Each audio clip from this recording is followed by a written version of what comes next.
Good morning.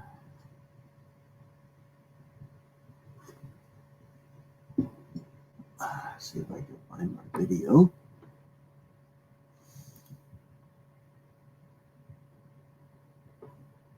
There it is.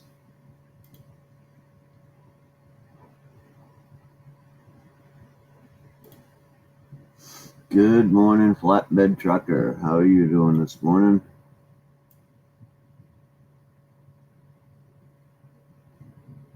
Everything spicy? Good morning, Phil.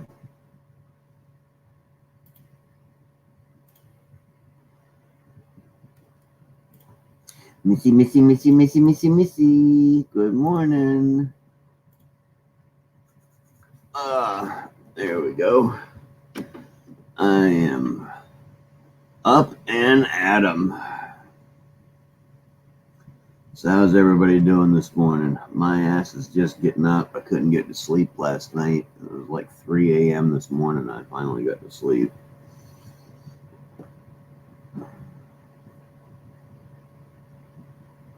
Still at the beach. Kind of chilly for the beach. At least for me, it's kind of chilly for the beach. Chilly.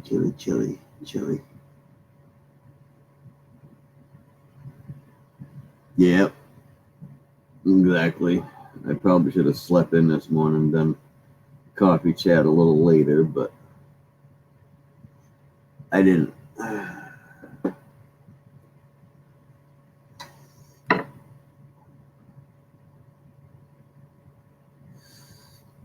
I used Friday as my sleep-in day.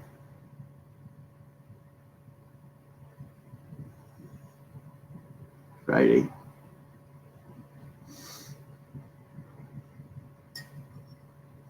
Yeah, it rained all day yesterday here.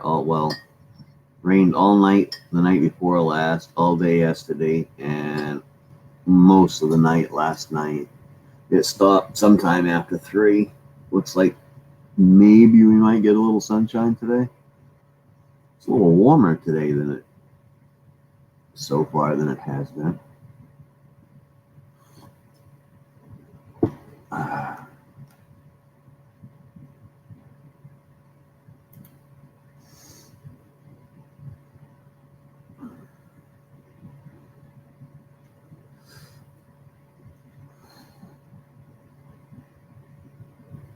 Yeah, that's right, Missy. Woohoo, me and Missy sleeping together. Eat your heart out, guys. I know I'm an ass. I'm an ass sometimes.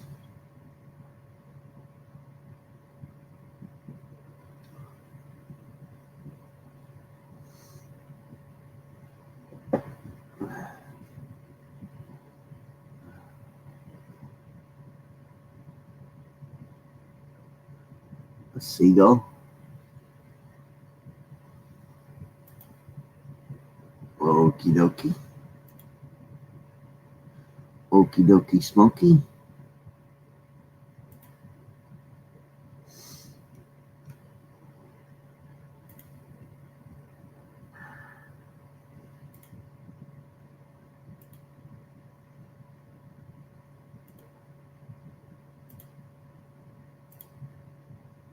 Good morning, Mr. Snobby. Zephael, good morning.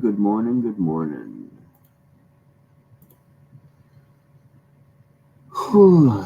Oh, it was freaking out outside. All right, we got you now, Missy.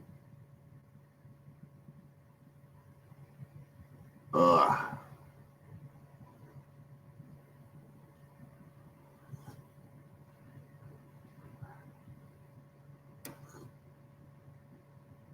So I finally got to meet my new boss. I think that the people we support might be a little bit smarter than she is. But oh well. she's nice enough. She don't look like she's going to be pushy. She looks like she's just going to let me do my job and leave me alone. So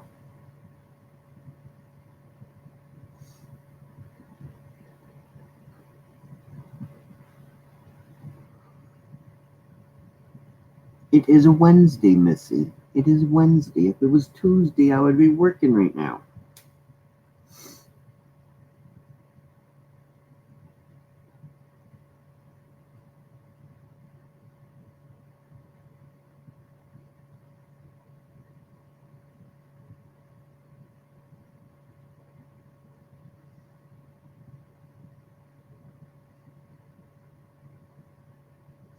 So, yeah, Friday's my day to sleep in. However, if I happen to wake up early enough, I still may do a coffee chat. I'm not sure yet because I used to do coffee chats whenever I woke up. Sometimes they didn't happen until 9:30 in the morning. But maybe I'll start doing that on a Friday, having a coffee chat if I wake up before 10.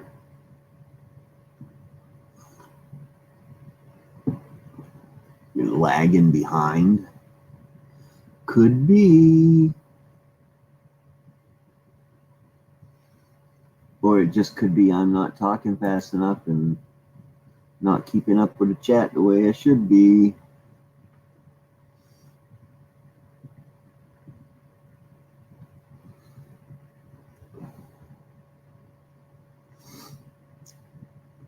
I'm hoping it's nice out today. I got some stuff I got to do. I really got to go get a thing to build my. I don't want to just hang my green screen up again. I will if I have to, but I really like get something built so that I can either collapse it or roll it up or something.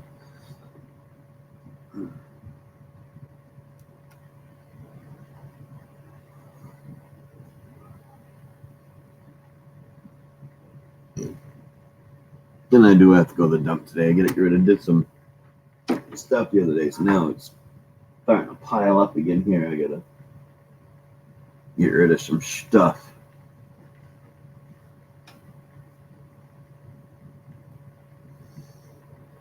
My stream is messing up. How dare it mess up on me? How dare it mess up?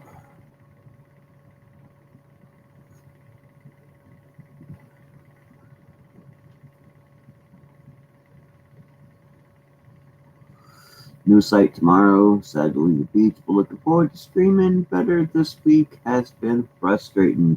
Are you going to be able to do tonight's show?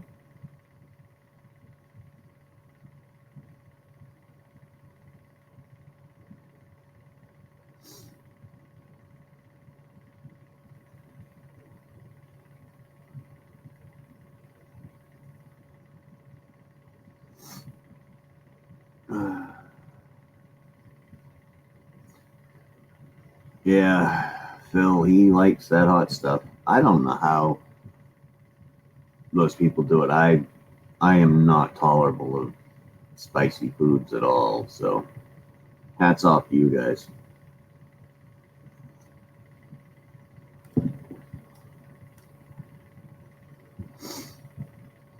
Uh-oh. Maybe Ralph will do it with me.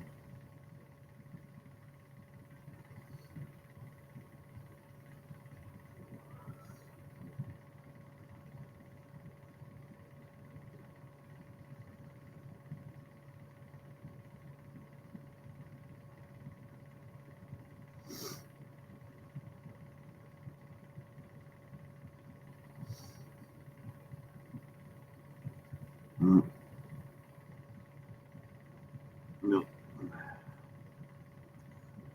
I don't mind spicy, but hot is you will never ever catch me sticking a Carolina Reaper pepper in my mouth. Ever, ever, ever, ever, ever, ever. Never. And I mean never. But my hat's off to Phil and Crystal and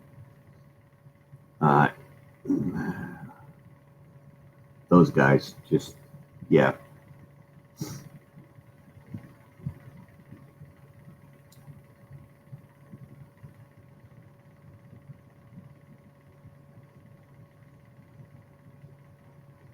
That's okay, Missy. I'll find. I'll see you. Yeah, I mean, never, ever, ever. No, that stuff. I just nope, nope, nope, nope.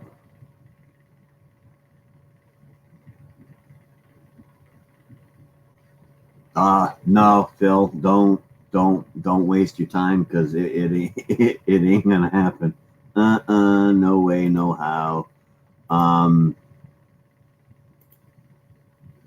unless unless um, I've been thinking about what to do when I finally get up near 1,000 subscribers. What to do to push it, and I thought about eating something hot, but um, I don't know. I think it'd be more fun to do something fun if I get 1,000 subscribers and not something that's gonna make me wish I was dead. Uh, that would be if you guys watched um, Gill Skills with when he did the hot chocolate thing, the world's hottest chocolate. He ate one piece, and the antics that guy went through would make him look like a wicked man if I ate something that spicy. Yep, yep. Maybe I'll eat a. I keep telling everybody I'm gonna eat a pepperoncini. Actually, pepperoncinis are uh, about the spiciest thing I like.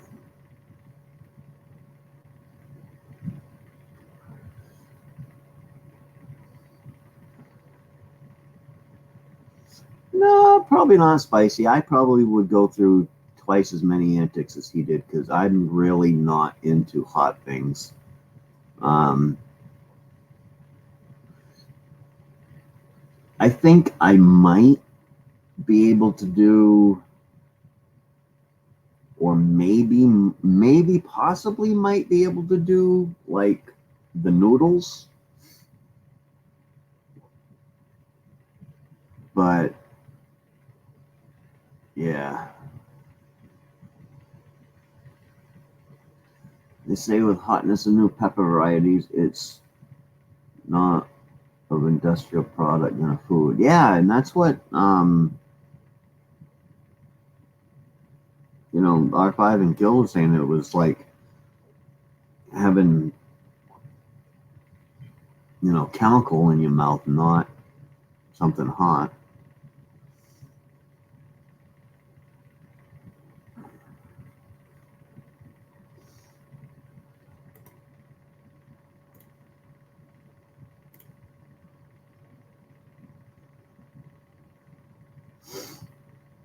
Because I'm not a yeah, I'm not a hot guy. I admit it. I'm just not.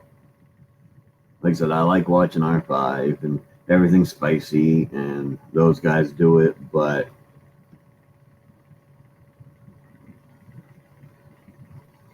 I would eat something weird. I don't mind eating something weird. We'll come up with something to do when I hit 1,000. Actually, maybe when I get up close, because I'm not even close right now. I haven't even hit 500, 400 yet. So, but I feel like I almost have a feel like there's a roll coming on where I might. I've actually had the little, not the live squid, but the little baby live octopus. I've actually had them. It's more the idea of eating something live than anything. But maybe I'll put a poll out there when I get close to 1,000. hit like 800. Put a poll out there that will let people give ideas of what they want to see me do for my 1000 celebration. But something fun would be nice, like old car auto guy. He's blowing up a car when he hits 2K. So see, that's fun.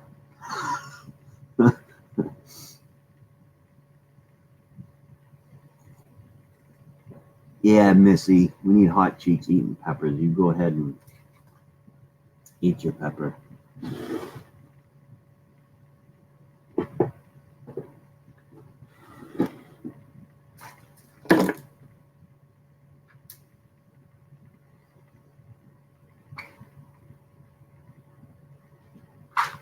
All right, gotta take my freaking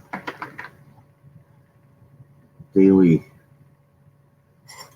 bullshit pills.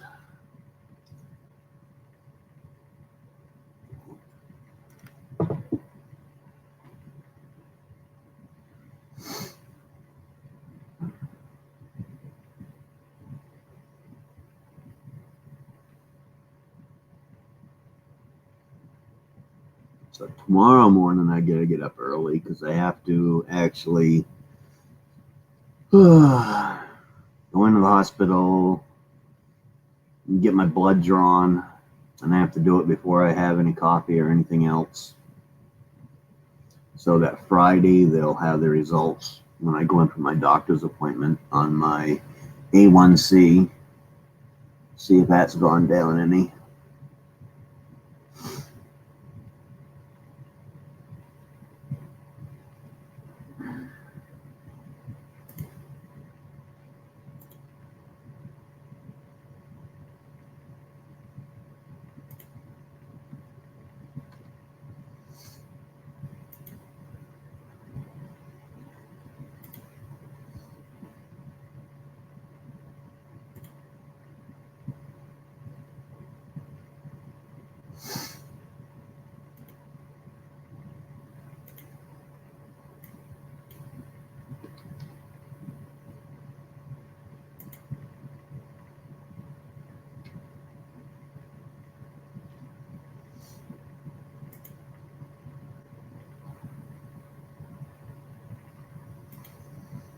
So what's on everybody's agendas for today?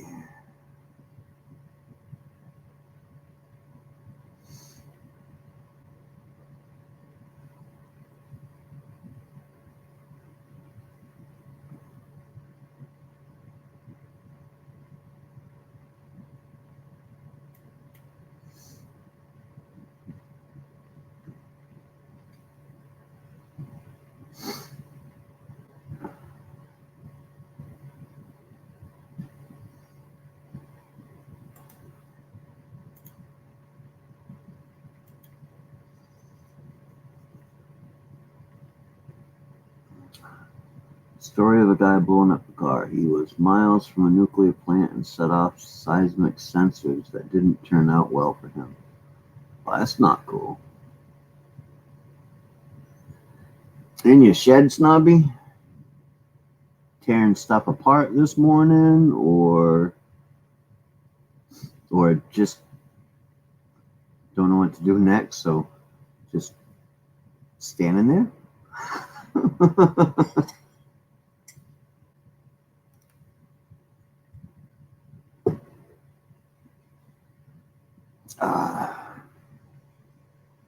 The link is up there for anybody that would like to come up.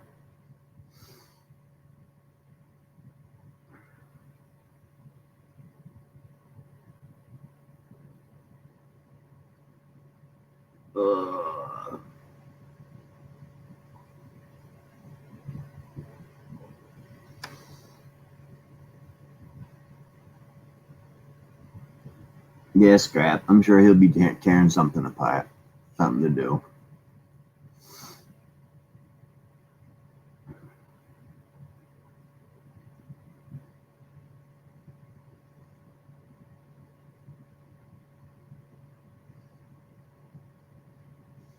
She's gone again. So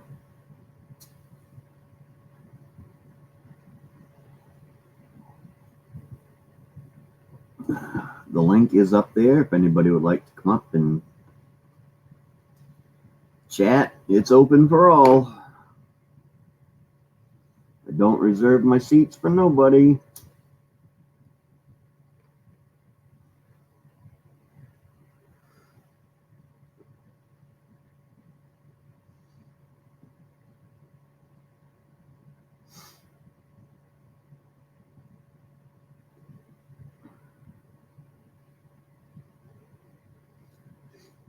Actually, Phil, that's actually a common thing for me. I have so much stuff to do that exactly snob. You just stand around and look at it and say, well, I should do this and I got to do this and I really want to do that. And you think about what to do so much that by the time you're done thinking about what you got to do, you ain't got nothing done. Oh, driving? Yeah, that's not a good idea to come up on screen while you're driving. Never a good idea.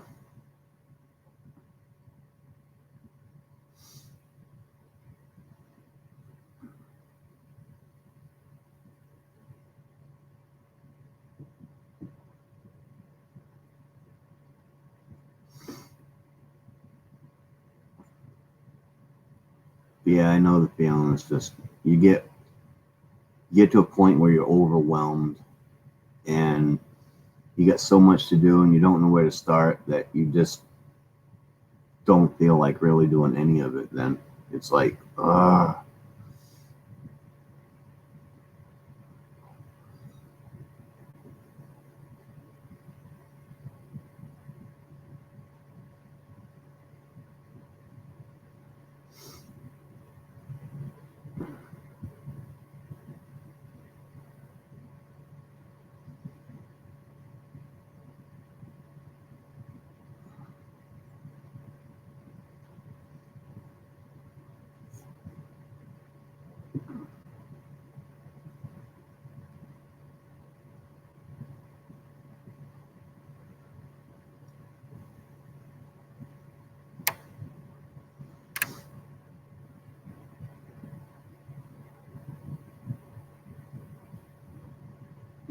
doo-da.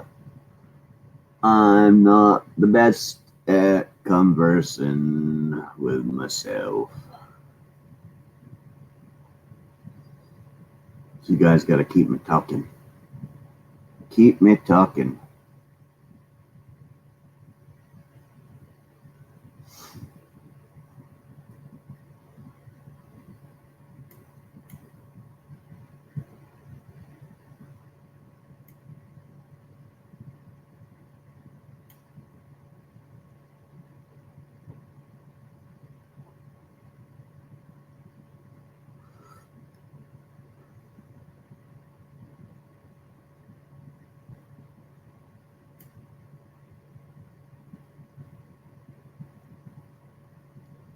Well, the trolls haven't come in yet. They must not be awake yet. Ugh.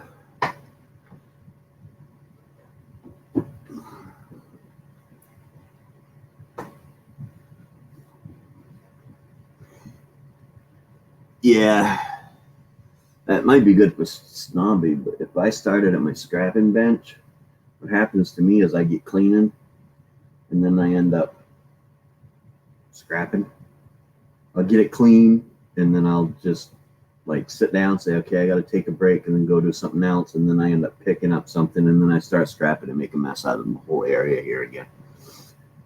Good morning, Carol. How are you doing today, darling?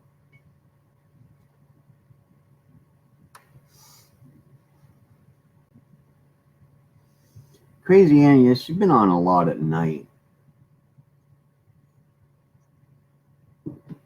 I see, I guess. I don't know. It's 3 days a week, Sunday, Monday, and Tuesdays. I don't really get on YouTube a whole lot because I work 12-hour days. So sometimes I come home and go to bed and I'm like, oh, I gotta trim it again.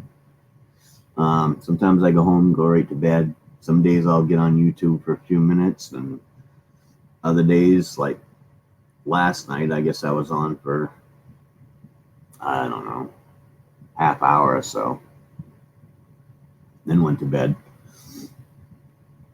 Well, I was in a chat with somebody for about a half an hour. I actually sat down last night and watched Raphael Scrapper's video on processing gold. Watched the whole thing. It's interesting. I can't wait to start doing it myself, but again, I don't want to do it in here or out in the open air, so I gotta get myself a place to do it, which is a garage, which I might get built next year, hopefully, because it definitely ain't gonna happen this year unless I miraculously come up with a whole shit ton of money in the next month, and I don't think I'm gonna. So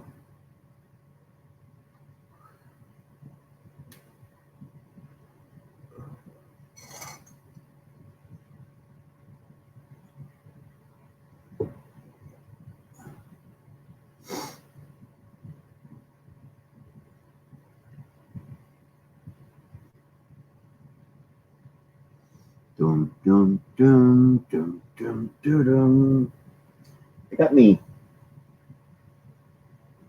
I do have me half a bucket here of all. These are all just PCI cards. So everything has gold fingers on it.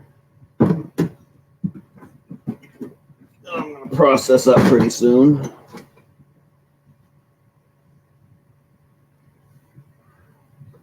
But I'm not gonna do it live because that's e-waste Mike's thingy. So, and not only that, right now my watch hours are a little bit ahead of my subscribers. So I'm just gonna keep doing with my watch hours right now and not try to push them and do too much because I don't want to, end up with my 4,000 watch hours and only have 500 subscribers. That would be silly. So I'm trying to hit. Right now, I got 1,720 watch hours. I would like to hit 500 subscribers before or around the same time that I hit 2,000 watch hours, but we will see. We will see.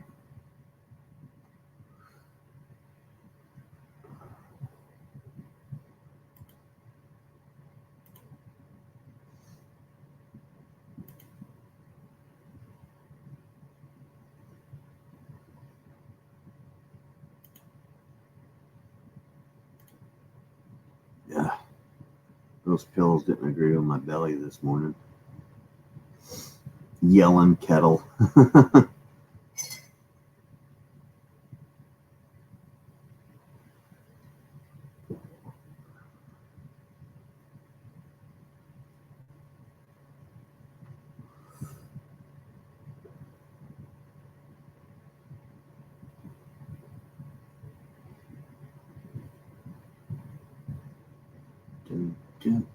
My Eileen pillow's covered up.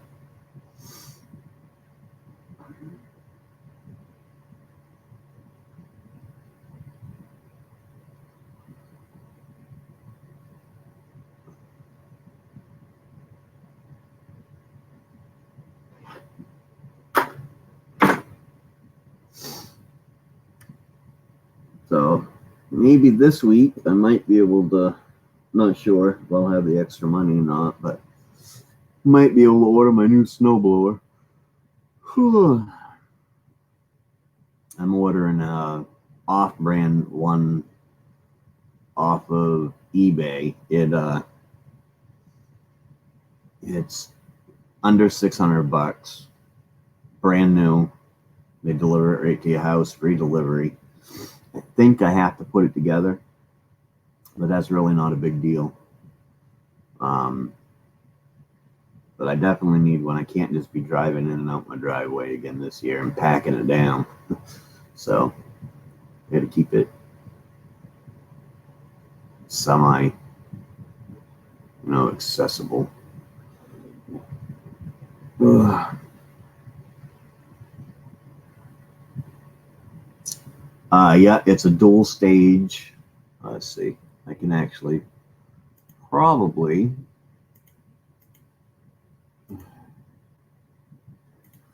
You go grab it here. My eBay watch list. There it is. Where is it?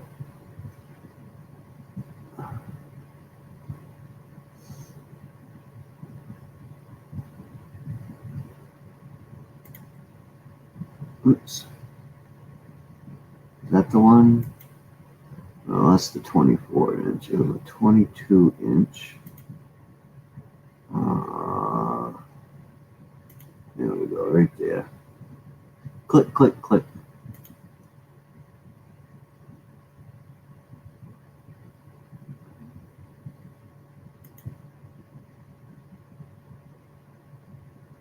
Mm-hmm.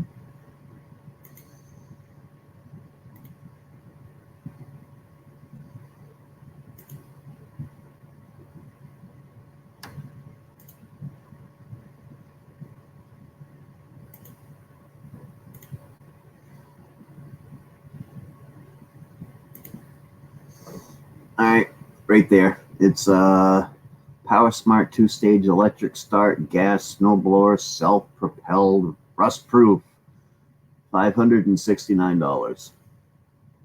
And I can go with like $600 and get the same one. That's a 24-inch.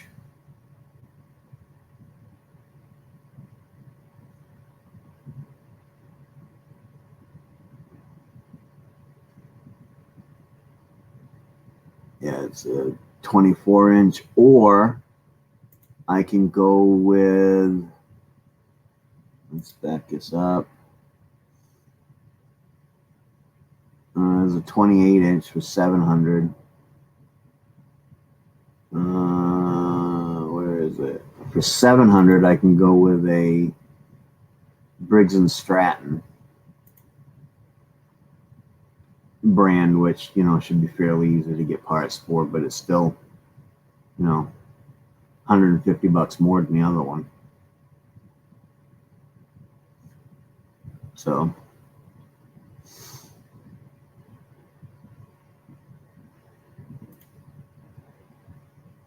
I don't know. We will see.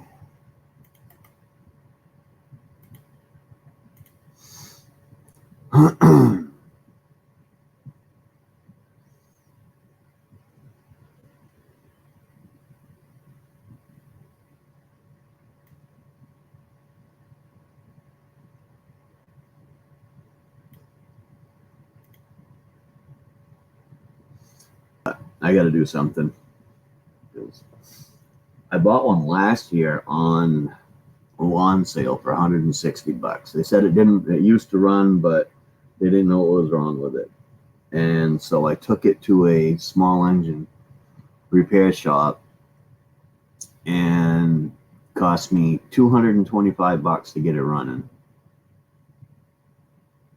And I used it once, and then after that, the electric stopped working.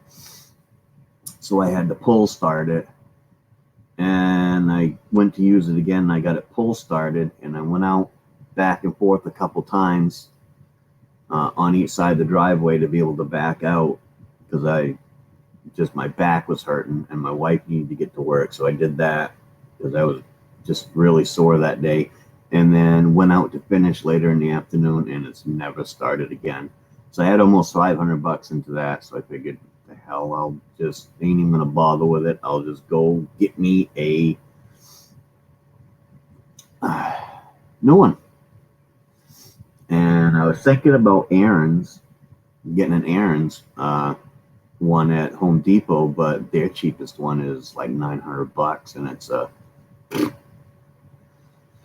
it's just a small one. So PowerSmartUSA.com. So it has company behind it. They use gas without ethanol. I don't even know if I can get gas without ethanol. Once I bought a snowblower, we stopped getting a significant amount of snow. Yeah, we still get a lot of snow up here where I am, though. We still average about 100 inches a year. So, good morning, Mr. Snobby Stratpicker. Hello. How are you doing today, my friend? Yeah, I'm all right. I'm just trying to set myself up. What you got there?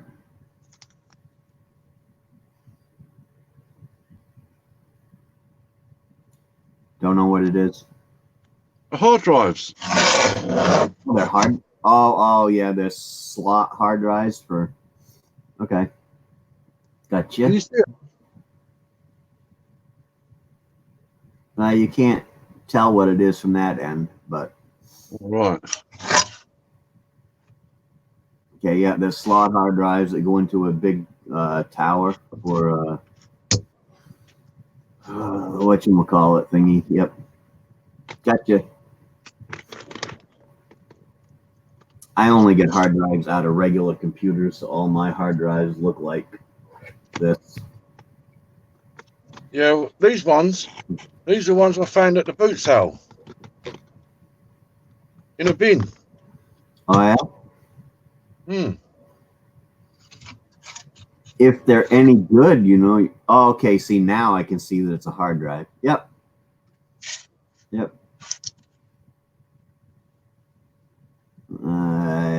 that means nothing to me. Like I said, I've never got a hold of big equipment like server towers and stuff like that. I've never gotten anything like that. Yeah, I found 12 of them in a bin. Well, a rather large bin. I've taken a couple apart already. Oh, Not today. Those are the ones you got on your video? Yeah, that's it. Okay. Yeah. All right. Yep. I mean, ain't a great deal on them. That's still enough. That's pretty cool. Well, that's the gold cornered one. Yeah, you got 2 gold corner chips there. Yeah, and little various bits and pieces on there. I've not got a clue. Well, I've done 3 already. Plus, I've got a couple of other bits and pieces. It's not my cup of tea. I've got to say, it's not. Oh no, sorry, I've done 4, I think. Oh no, that's a different one. Yeah, that's still off a hard drive though. It's a what do you call it? Peripheral board. Oh, hey, got some ENIG on there. Yeah, I mean, I have dabbled in it before. Various different color boards and stuff, but it's just not me. I'm not into it. Nah. The most I ended up doing was packaging all that up and sending it off to Raphael. Ah, yep. I'll keep some little bits and pieces in there, like gold ID pins and stuff. Yep. Yeah. It's just, for me, it's just too time consuming. It is. I've got a little jar of bronze here. You don't find a lot of bronze nowadays, I'll tell you that. And that's all I have got. Oh, yeah. But it's bronze. It's not brass, it's bronze. Huh. I don't know if I've ever come across bronze, actually. Yeah, you won't. It's very, very difficult. Unless you go and take a couple of statues from somewhere. Yeah.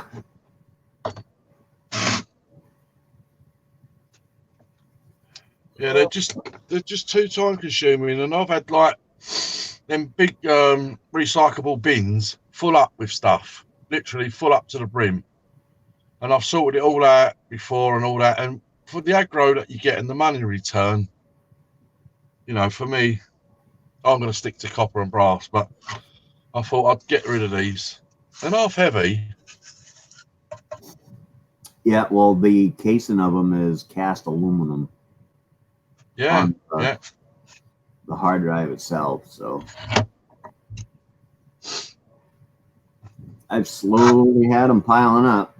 I got, oh geez, I probably got a 55-gallon barrel of them. Probably that barrel's probably about quarter full or something like that of them.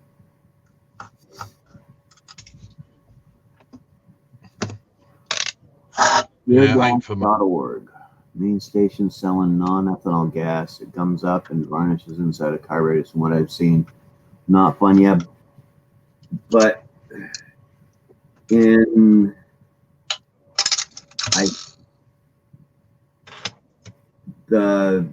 all the gas in Maine, I'm pretty sure, has got the MTBE added to it. Every gas pump I pulled up, it says MTBE, which is, I don't even remember what it stands for, but it's something that's supposed to help with that. It's basically like putting gas stabilizer in your gas tank. It helps keeping the methanol and all that, or ethanol, from separating, because it tends to separate from regular gas after a while. So yeah, I'm not sure.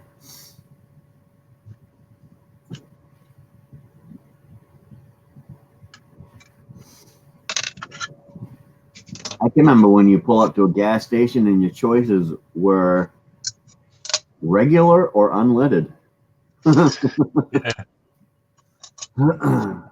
I've got a dispenser up here that used to go on the petrol pumps back in the day, and it was an additive just to make, I believe, the fuel a bit cleaner. You could put like a couple of squirts in your tank. Yeah. I've got it up here. I'll try and reach it without disturbing anything.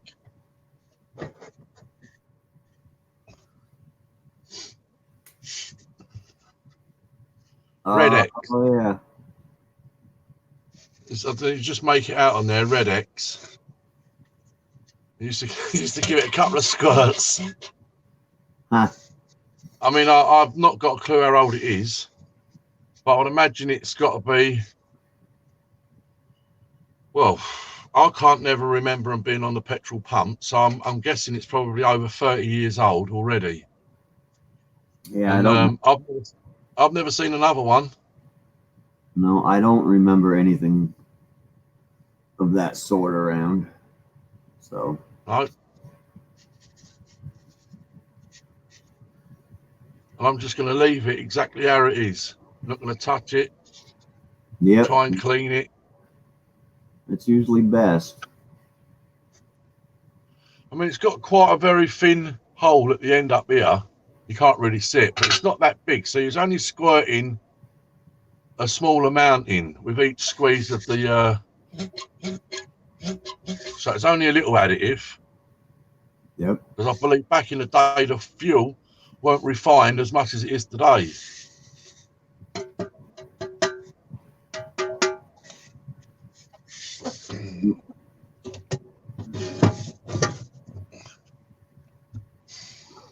Now, I've heard some people talking about they have like older vehicles and stuff, and the new gas actually plays hell on them because the engines were designed to burn with lead in them.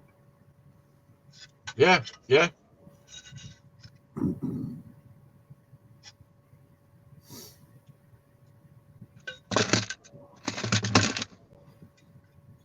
Usually it's old tractors and, old cars from the 30s and 40s that had the original engines in them and stuff still. Yeah. I guess they have some sort of additive out there that they have to put into the gas, or else the engines just don't like it if it doesn't have the lead, because the lead actually used to help lubricate the pistons and whatnot. Right. Kind of like a two-stroke engine does now. You know, the oil actually helps lubricate the cylinder walls and stuff, and I guess it's what the lead used to do. So, but I don't know. I get in, I turn the key, I go. Yeah. If it breaks Yeah, down, you just scrap it and buy another one.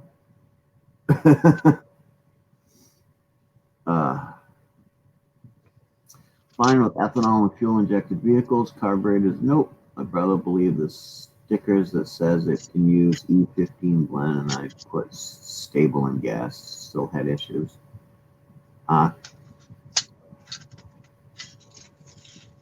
Yeah.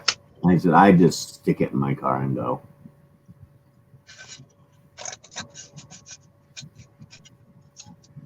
I do know that next year, before I try to get the bike running again, I need to empty out the gas tank and redo it, because that sat all year. So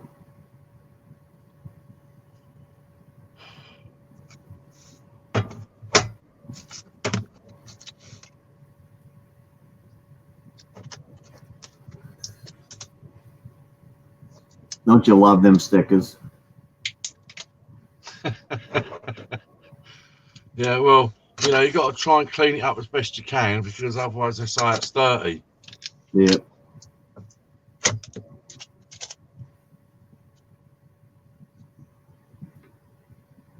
Yep. And dirty metal is definitely worth a whole lot less than clean metal. Well, they just find any excuse they can to knock you back. Yep.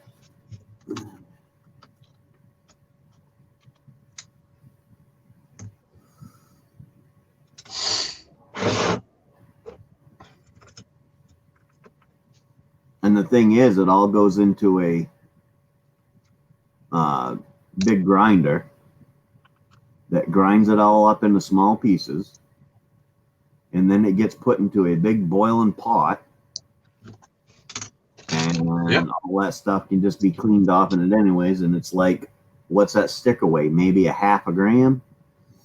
Yeah, I think it's more about the you know, the cleanliness of it, right, and the fumes that are going to come off of all them plastics that they've got to filter out before it leaves the factory.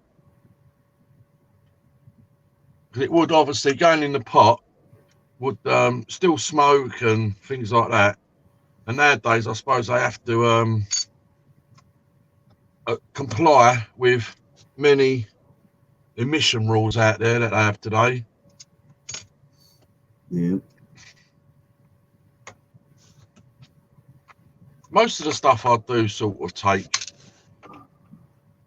is pretty clean. Although I don't take it, I don't take a lot. I take the rubbish, that's for sure. I get rid of all the crappy metal. Nuked French fries, Missy. I'm not even a big French fry guy, anyways, and I don't think I would like any nuked French fries. It just sounds wrong.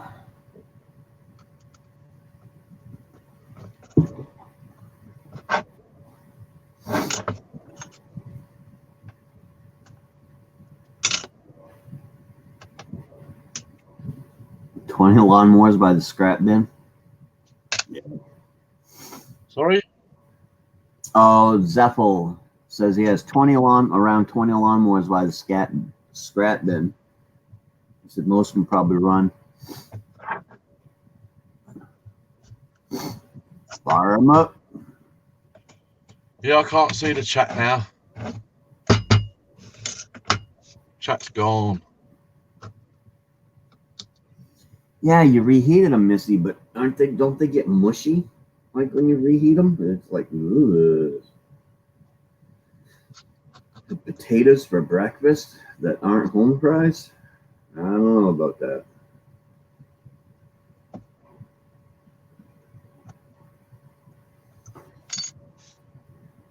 I thought the sun was going to come out today, but now it's looking like it might not. Ugh. Feel like I'm living in England the last couple days.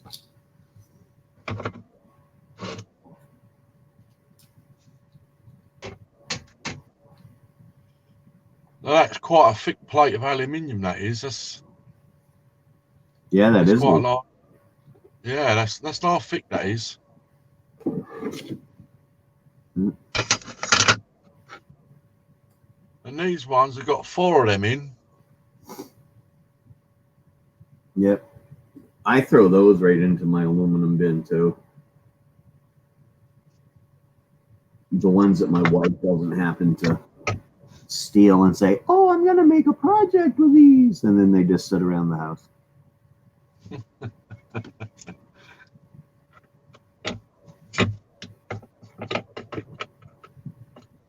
Yeah, I don't mess around. I have an old lawnmower, and I messed with it for a couple of years because it wasn't too hard to get running. But then this year, I just said, screw it. I mean, it was $150 for a brand new lawnmower, a push one, so why not just go buy a new one? I saved myself the hassle. And you're right, the service guys charge what, 45, $50 an hour plus parts. So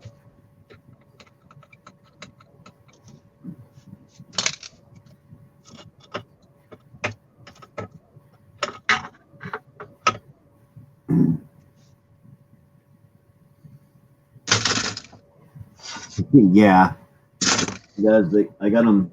They sit here. I have piles of them somewhere. She lugged some of them off, but I know next year I'm going to take a few because I am going to have a garden again next year. And next year I know I'm going to take a few of them and hang them up out in the garden because the spinning and the collecting will help keep the birdies and other critters away. So, but for the most part now, until I actually see her start doing stuff with them, I'm just going to start chucking them right in the aluminum bin.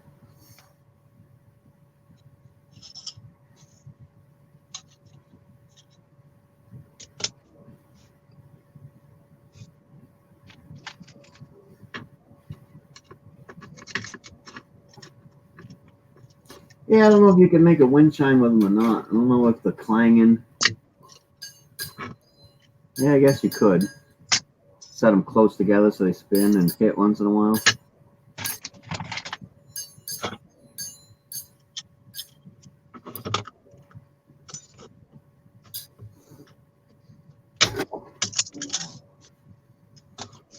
Them things there, they've got to be gold plated, haven't they? The IDE pins. Yep, those are gold plated. Those are actually usually a pretty decent gold plate too. Right.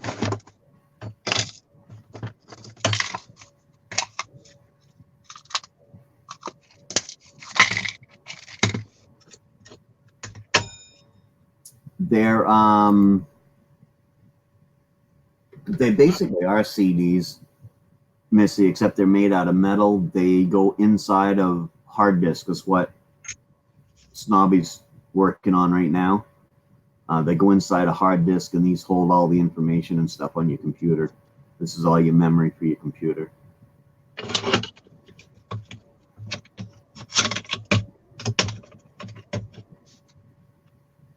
That's the best bit I like about him. These neodymium or whatever they're called, magnets. Neodymium, yeah. Yeah, I have. I don't know. I couldn't even tell you the amount of those things I have kicking around here. They're covering the bottom of this desk over here. There's a metal leg that goes across it, and they're covering that. I got a barrel outside that's the outside of it's totally covered with those magnets. Yeah.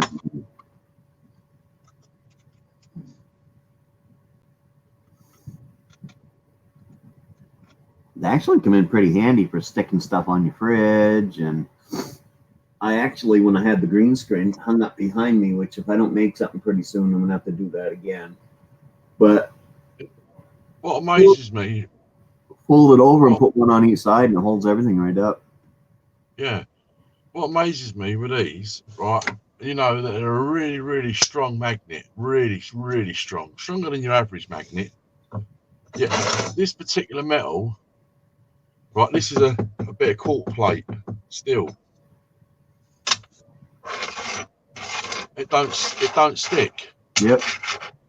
So there must be something in this metal that don't allow it to go through. But if I turn it over and it's quarter of an inch away because of them two bits. Yeah, I'm not sure what that metal is. No, it's got to be something different.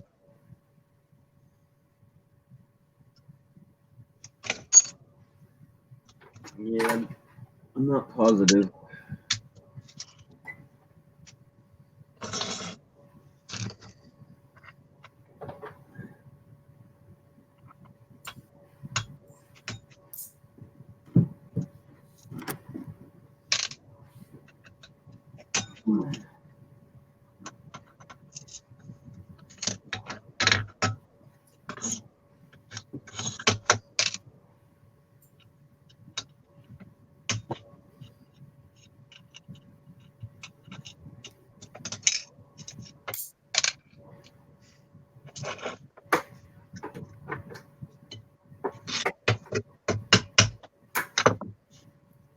Okay, that's really weird, Snobby. See if I can get the damn things apart now. Because check this out. If you take the two metals, Yeah. of course they won't stick together. But if Yeah. you turn it over and you stick it to the metal itself, they'll stick. Yeah. Okay. And check this. This is the weird thing, and I'm not going to do this with my fingers because it will hurt. If you take and stick the magnets together like that, so the magnets are touching each other, that then makes the metal magnetic. Crazy, isn't it? That is weird. Yeah. But yet the magnet isn't the metal isn't magnetic if you keep it separate. We both are looking obscene. Obscene. But those are see if I can do that with pliers to. I don't want to make a mistake and get my fingers in there because I've done that before and it hurts.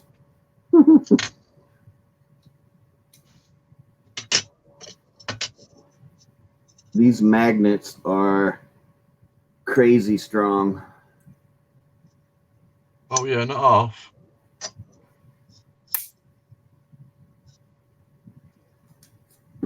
And then when you do that to get them apart, you can't just. You actually have to slide it. So it's like that, and then slide it off. Yeah. Those are actually the type of magnets that they use for magnet fishing.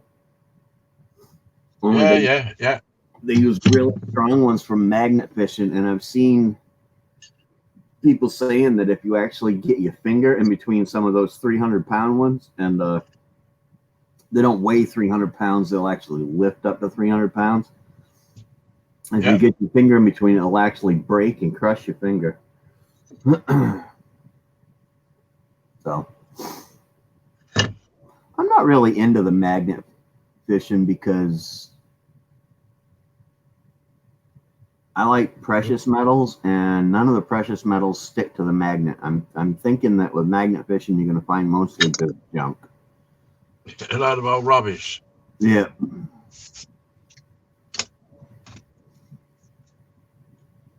But I don't know. I suppose it might be fun to haul up some trash or an old gun or something like that.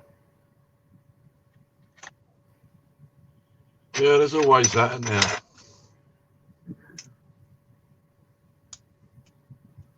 But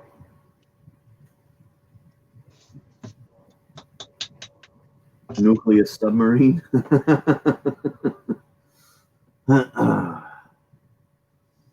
Bye, silent people in chat. Yeah, there's quite a few silent people in there, isn't there?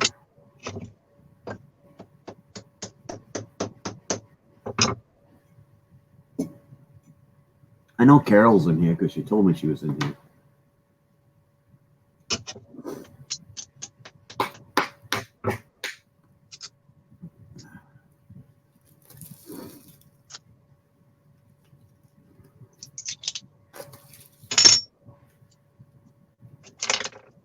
Those cigarette companies are getting smart. They keep sticking coupons in there so your next pack is cheaper. Well, they're probably realising now that people are giving up. Yeah, I know I got to pretty soon.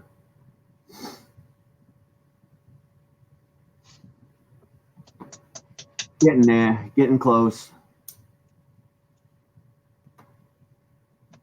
I've been doing good. I go all day when I go to work. I have a cigarette in the morning. Then I have one on the way to work. And then I don't have another one for 12 hours until I'm on my way home. Oh, well, that ain't bad. No. Good morning, Jeff Frederick. How are you doing today?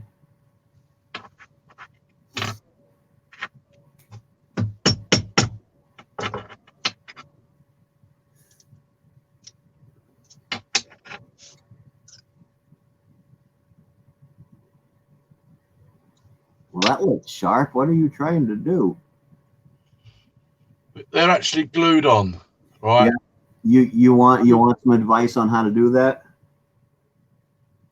Do you have some channel locks like this? Yeah. If you got two pairs of them, you just grab one end with one pair and then the other end with another pair and just bend it like that and it pops the magnet right off. Yeah, sometimes it breaks them though, Errol. Serious. The thicker ones, it shouldn't. Yeah, no, you're right. The thicker ones, I just can't be bothered to get up. It's quite cramped in here, you know. Yeah, because these, you're right, these the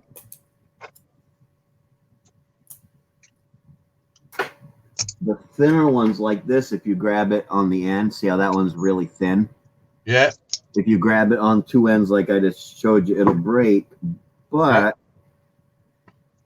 if you put this right on the magnet itself, like that, right at the end of the magnet. Yeah. And then you take another pair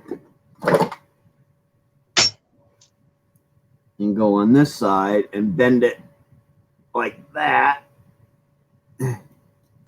And then move down a little bit further.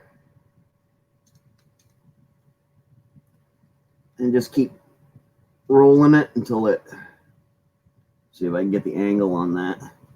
It'll pop up like that. And you just pull it off. Well, it'll break right at that point if you just try to pull it off. But then if you go back to the other side and do the same thing and then move back, and then eventually it'll just pop right off like that. Yeah. And then you got yourself a piece of metal that is useless. Yeah. Absolutely useless. That's how I do it. When I decide to do it and I'm just sitting here chatting with people on YouTube or something once in a while, I'll grab a couple and do that to them. I got a stack of them here somewhere that have already been stripped down.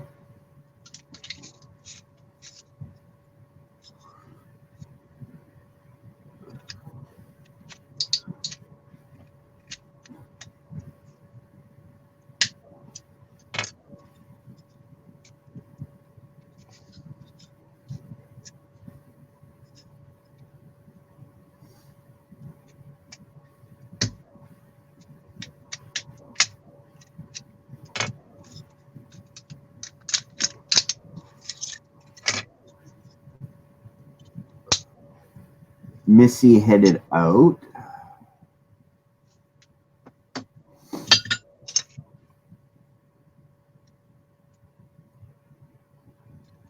See, my coffee's gone, but my stomach is not doing good this morning. I don't know if I want another cup of coffee or if I want to switch to mellow yellow.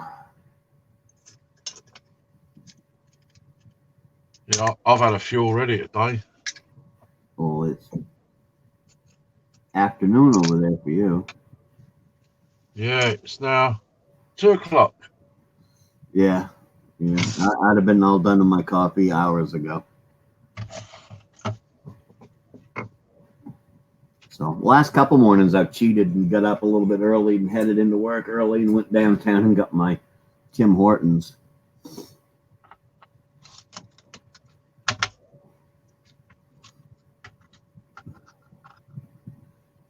Internet will work properly. Having problems with your internet there, Jeff?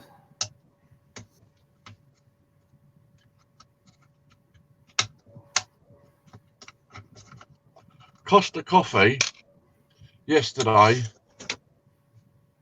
done a sort of, I suppose it's a promotional type thing. All the machines that make your coffee everywhere in the UK were free yesterday.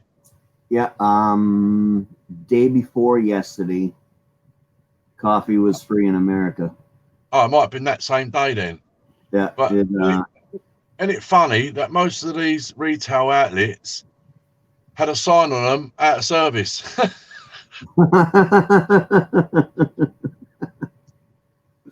Yeah. Yeah, it was I don't know if it was National Coffee Day or World Coffee Day or some sort of coffee day. And places were just giving out coffee for free.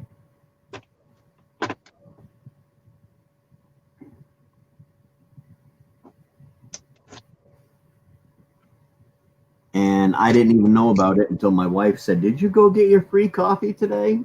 Well, no. Why would I have a free coffee? Because it was National Coffee Day. And they were giving away free coffee everywhere.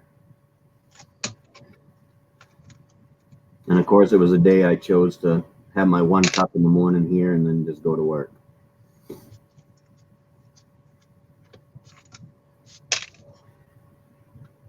Yeah, I don't think I want no more coffee this morning. My stomach is rolling today.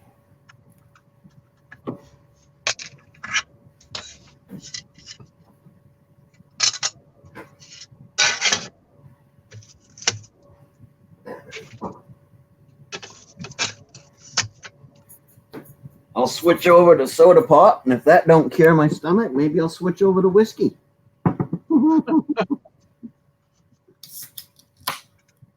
Evie Bubbles.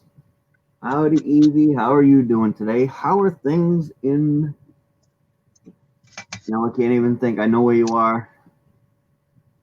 Not Tasmania. Hello, Evie. Kiwi. She's a Kiwi.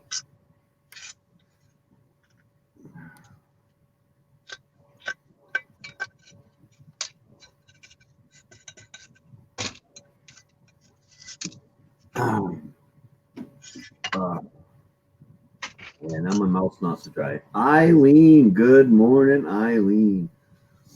How are you doing today? Hello, Eileen. Oh my God, why is the name of that place right on the tip of my tongue? New Zealand. There we go. New Zealand. That's where she is.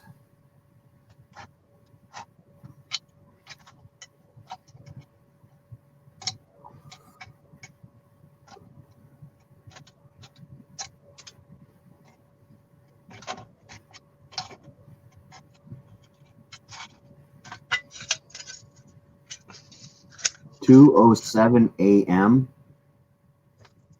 Yep, I'd be tired if I was you too. I would.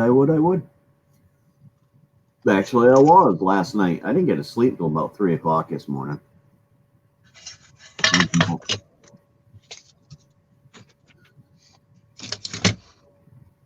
little bit crazy.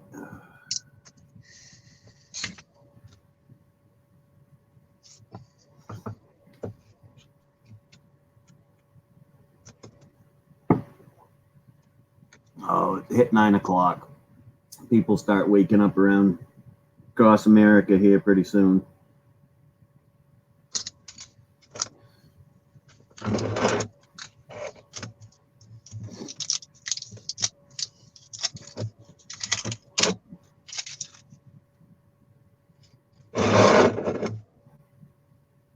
What I should do is have coffee chat around 11. It seems like that's when everybody starts piling in. About a half an hour before I'm going to end it, then I'll end up having 15 to 20 people in here. But then it wouldn't be coffee, it would be something else. Afternoon tea. Yeah, I don't drink tea though. Neither do I. If I'm gonna drink tea, on occasion, I used to drink like a flavored tea, like a strawberry tea or something like that. I would have one once in a while, but normally, if I just wasn't feeling good, but I can't even remember the last time I had a cup of tea.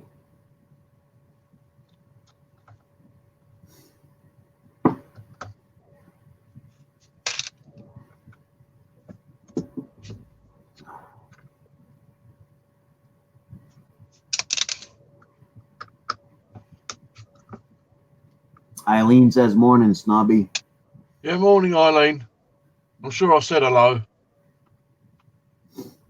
Well, she said it a few minutes ago, and I just noticed it.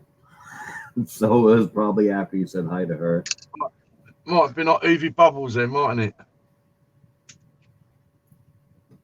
Yep. Well,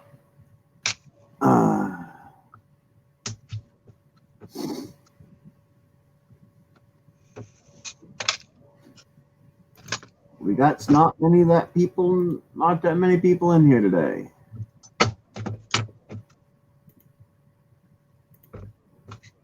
Let me guess. Every day is different. It is, and like I said, normally there's not that many people in here until people start getting up across the country, and then it'll start to build up. But hey, I don't mind. I'm not doing it for that anyways. I'm doing it to just sit around and chat with some people before I get ready to start my day. And you can shut it down whenever you like, can't you? Yep. If something important was to come up, I'd say, hey, it's only going to be a half-hour coffee chat. I got somewhere to be.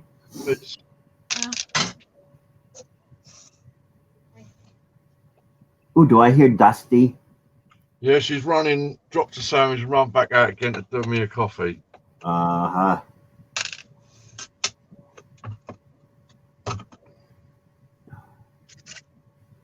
Yeah, for some reason, I think I'm more thirsty this morning than wanting a coffee. That's what it is, because I'm just about down in this soda, so.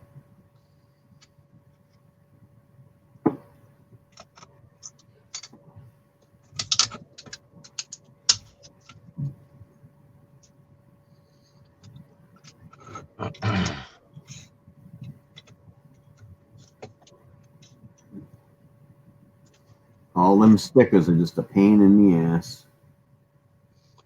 Yeah. Yeah, just too much for me. But I couldn't leave them in the bin. Yeah. No point in leaving them there if you can get them.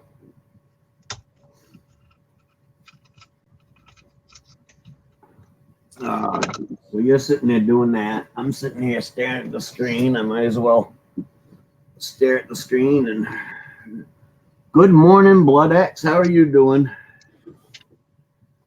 Blood X. Got your day started?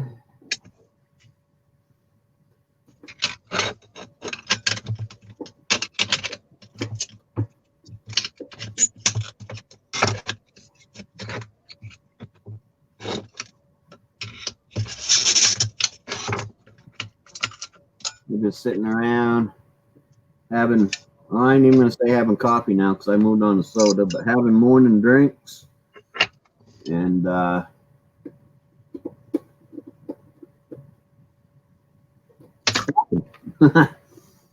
good morning, Linda. Linda's House of Chill. How are you doing? Hello, Linda.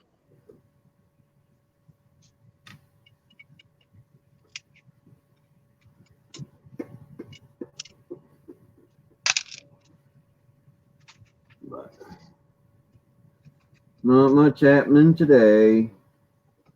Just a chill day, which is okay. I mean, some chill days. I might even decide today that I don't want to do a damn thing and not do nothing all day today.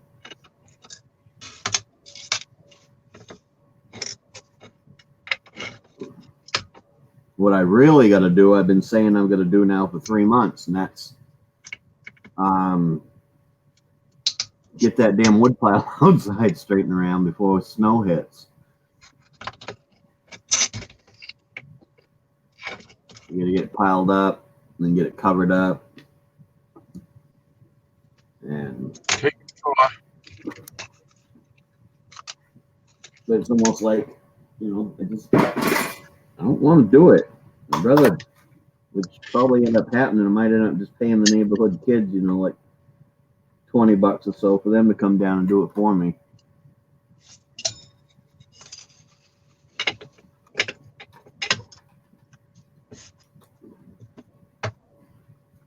I think I'd much rather do that.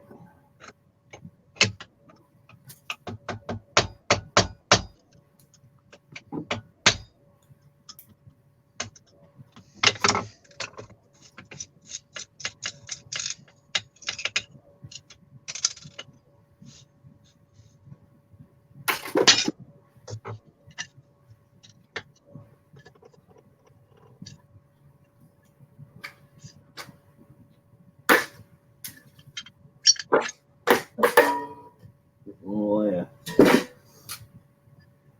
Now we need is Mike in here doing some scrapping. We'll have a scrappers panel. Yeah.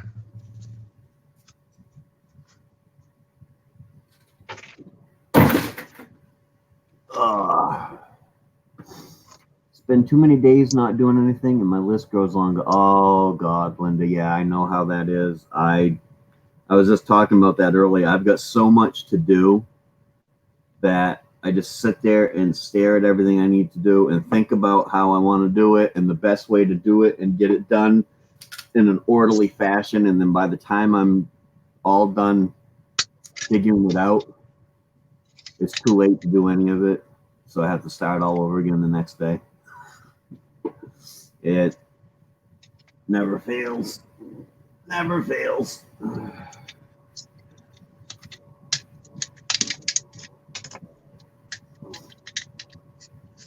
2 hours of sleep. Yeah, I know how you feel. I had a little bit more than that. I had about 4.5, but I didn't get to sleep until about 3 o'clock this morning. Then I got up at 7:30. YouTubers are definitely not people that sleep a lot.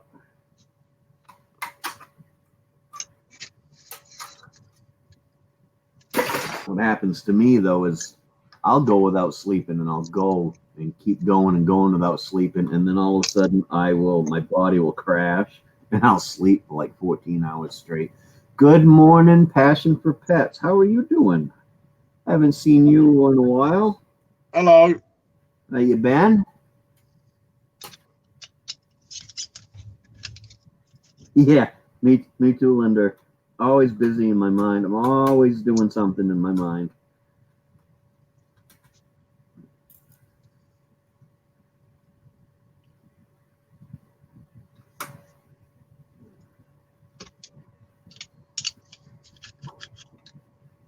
And in my mind, I get everything done in an orderly fashion.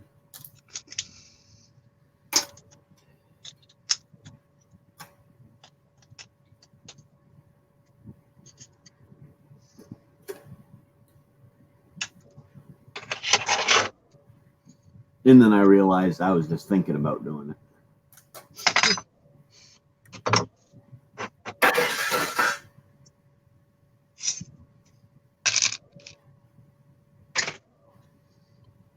don't even mess with that stuff no more. I've gotten to a point where some of it I've just found out, to spend 5 minutes to tear something apart to get one IC chip isn't worth it for me. No, you have to know, didn't you? Yeah, it took a while to get it down, so I was good at figuring out what I should be spending time on and what I shouldn't.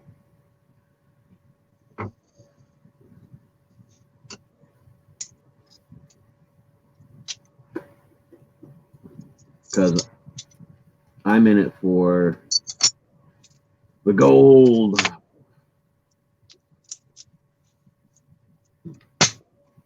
Like these disk drives and stuff from the computers. Yeah. It's got 4 screws on the bottom. And then this pops off. And this is an older one, so it's got a halfway decent board in it. Uh-huh. But then this one's got screws. Yeah. A couple screws in it to pop out. Couple screws in it to pop out. Pop out screw. There we go.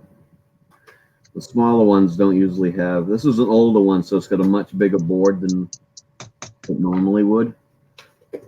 Then I just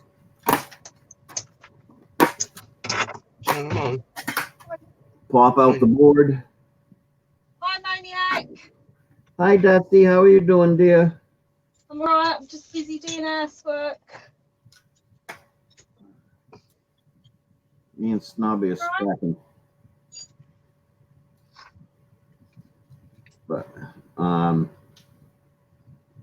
pop out the boards. Then if this will pop out easy enough, pop the plastic out of the casing. Save that bit of metal, and then this goes right back in the recycling bin. I'm not going to tear all of this stuff apart just to get 3 cents worth of stuff out of it. And just throw it over like that, and I'm done.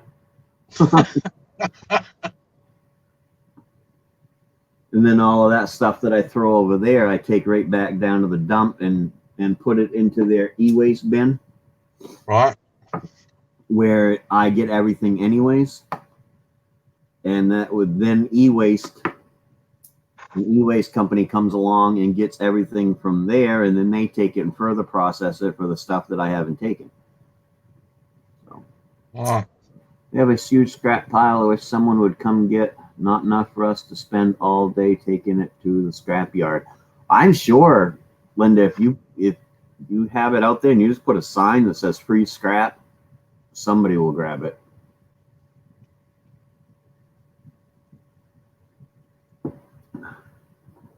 I'm not sure where you live, but there's scrappers everywhere, so. No. I like these older ones though. They do have a much bigger board in them. What'd you have for lunch, Snobby? It's a sandwich. Well, I could see that. Corned beef and tomato. Oh, that actually sounds good. And one of Dusty's hairs. One of Dusty's hairs is an extra. She didn't charge you for it, did she?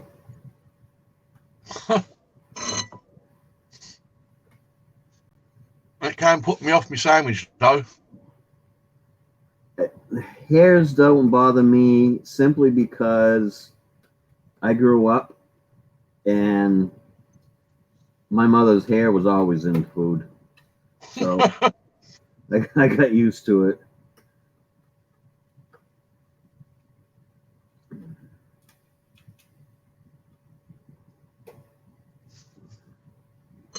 My wife's pretty good, though. I usually don't get too many of her hairs in it.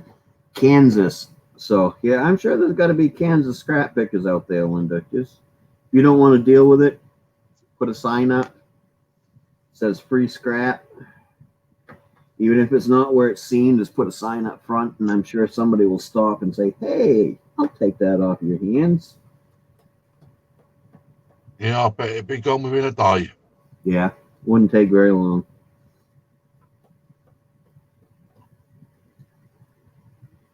Because, it's free to them, so.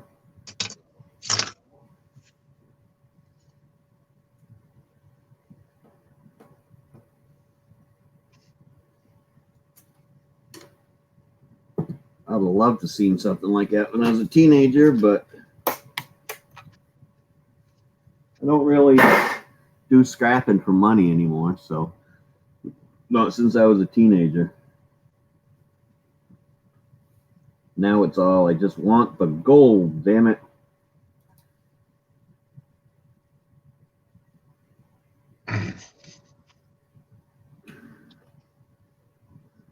Just the gold, man. Just the gold.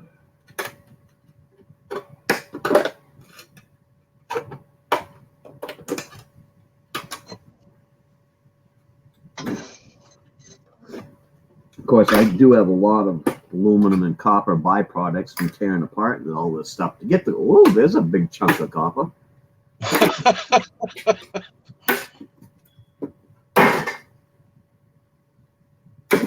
Ralph's lurking. He'll be all excited. Boy, Ooh, that doesn't look like nothing you'd want to scrap, though. That looks like some plumbing. it is. It's a push fit one and all. Really? Yeah, yeah. I'm not sure if I'd want to scrap that. Of course, I don't know what type of plumbing you have in your house, but That's the sort of thing I like to deal with. Just big lumps of brass. yeah. Been used. They're big old fittings, these are. They look brand new. Well, that one Yeah. does. It's got the copper in between it, but that other one looked like it never been used. No, I've got half a bucket of it here. Half a bucket of fittings that have never been used. Various different types of valves. Never been used. As clean as you like. And they're like, I don't know how much that one weighs alone, but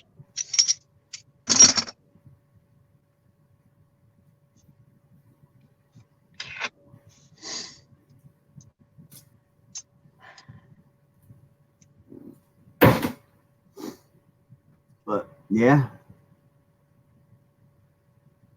And you probably don't have any copper piping in your house. me, oh, there is a bit.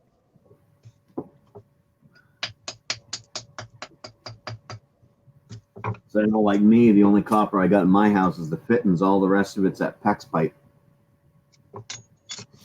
That Well, stuff is so easy to work with. Oh, you put it on Facebook. Yeah, somebody will come. But another thing with the Facebook is if you're not connected with anybody that's a scrapper locally, then it's not going to go out. If you live in a fairly busy area, I'm telling you, just stick a sign out there that says free scrap. It'll be gone. No gold. You'd be surprised where there's gold, Linda. You'd be surprised. There is gold everywhere. I'm learning. I'm not answering that phone because he wants me to work. And I'm not going to work. Ain't happening.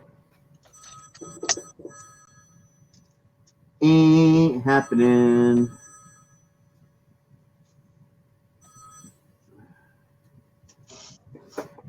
I don't feel like it.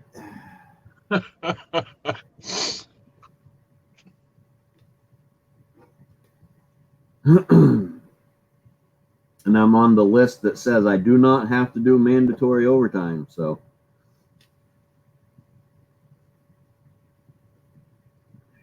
there's one good advantage to having a bad back, I guess.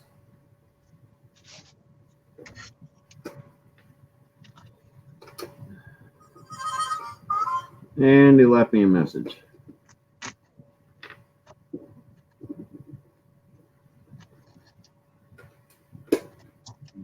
Will you please come up here and go to work for us? We really need the help. Now, companies should stop screwing around, and they wouldn't screw around. Not so many people would be quitting, and they wouldn't have so many open positions. That's right. Look after the staff you've got. Yep. And they just keep coming up with more and more stupid rules in the company lately that they're causing a lot of people to quit. And I don't think they know enough to put two and two together. Oh.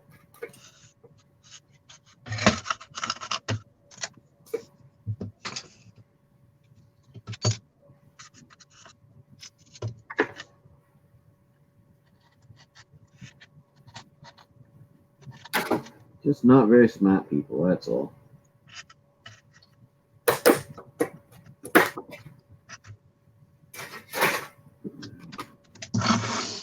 I wish they would smart enough though, because I really do like my job. But I'm just not very happy with the company right now itself.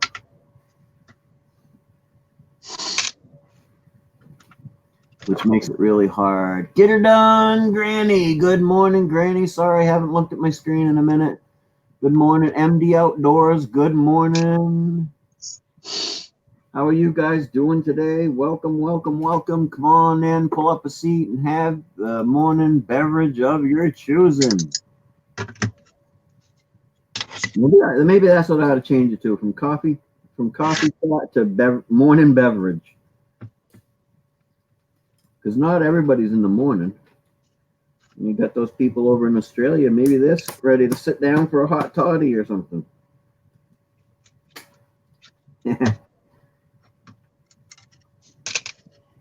Hello, Granny. Did you say MBA's in the house?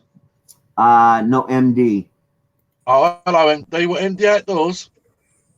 Yep. Hello, MD Outdoors. Good morning. Granny. Hey, Snobby. Right. Got Granny up on screen with us. Ooh, look, a piece of brass. What you feel is taken apart? Nobby's doing hard drives. I'm doing DVD ROMs. Or I was. That was the last one I had in the pile. So now I'll just sit here and look stupid at the screen again.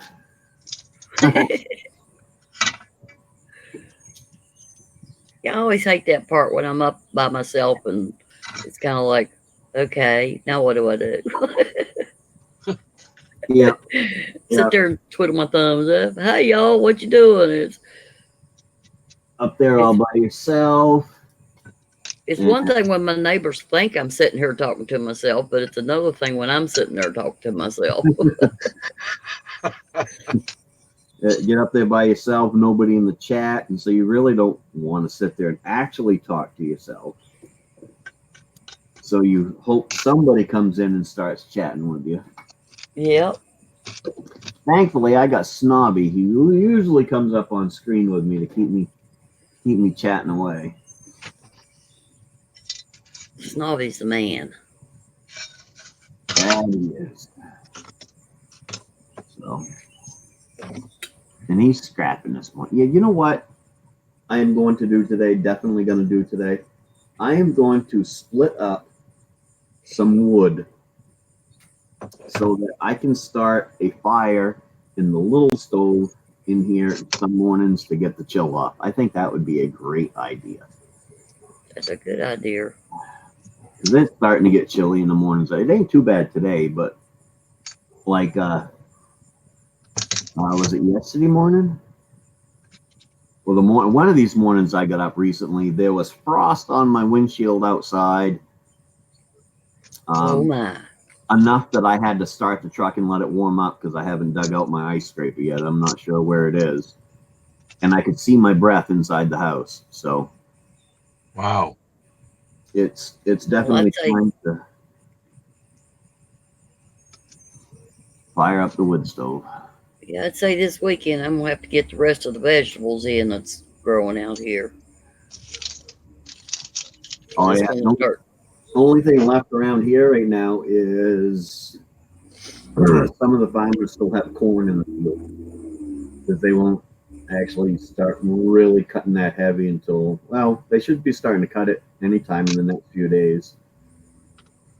But most of the corn around here is the silage corn for the cows. Yeah. So um, they let it sit. They let it sit as long as they can. They'll be cutting it soon. And other than that, most gardens are in and stuff. Usually we hit the first frost, and they'll come in. And we had a frost a couple weeks ago. We had a frost first thing in the morning. So everybody spent that weekend pulling their gardens up. Yeah, well, that's what's going to hit here this weekend. So I'll probably be, I don't have a lot, but I got enough that might be able to make me a little bit of chow chow. I think I'm gonna do me a decent garden next year. I got an area out here that I'm gonna till up. Oh, it's about it's got to be 50 foot wide and well, maybe not 50, maybe 40 feet wide and probably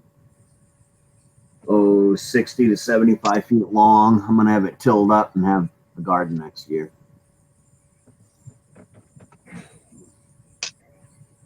I haven't had a real garden in a while, so I think that's what I might do. There you go.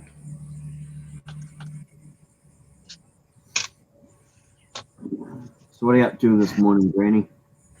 Not much, nothing. I just got to go down to the trailer sometime and wash some clothes. I'll be glad when winter gets here, so I don't have to keep going down there to do it.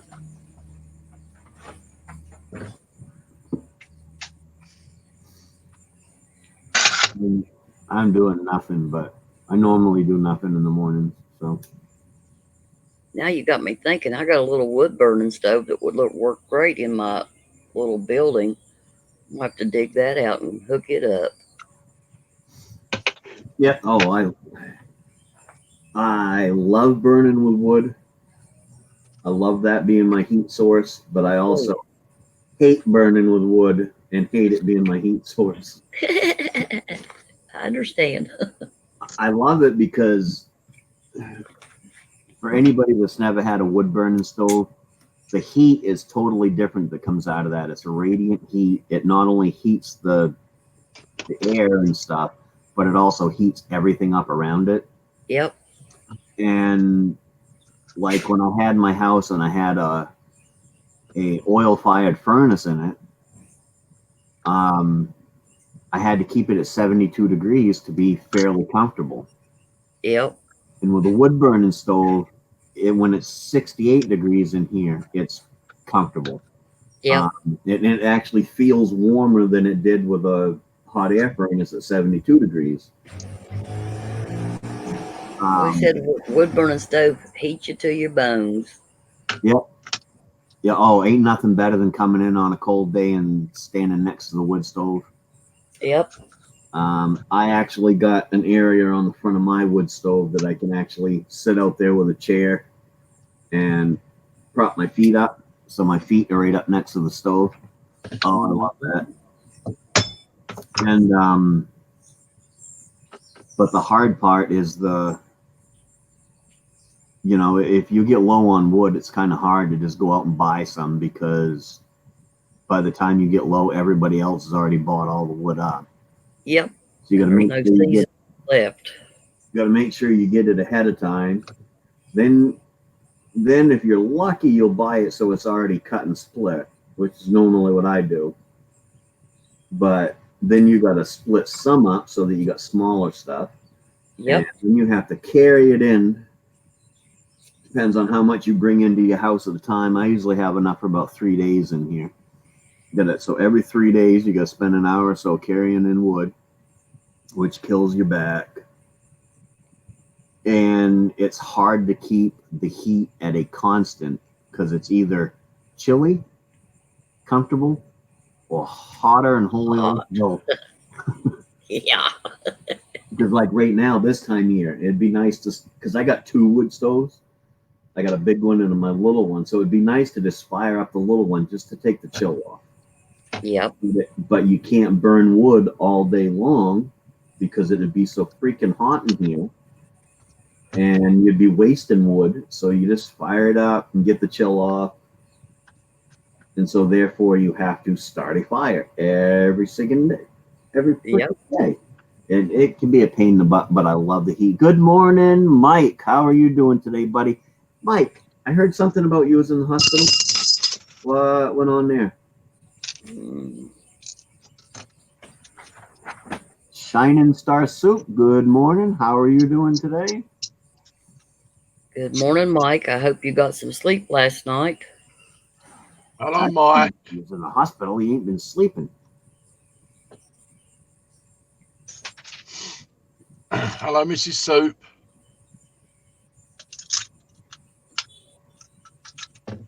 Hey, Shining Star.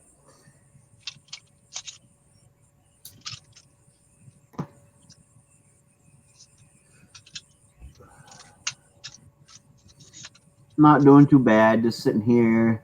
Snobby's scrapping. So we got me scrapping a couple things that were just sitting here around me. I'm not going to go into scrapping too much, but I had a couple things just sitting there that was easily done. So I did them.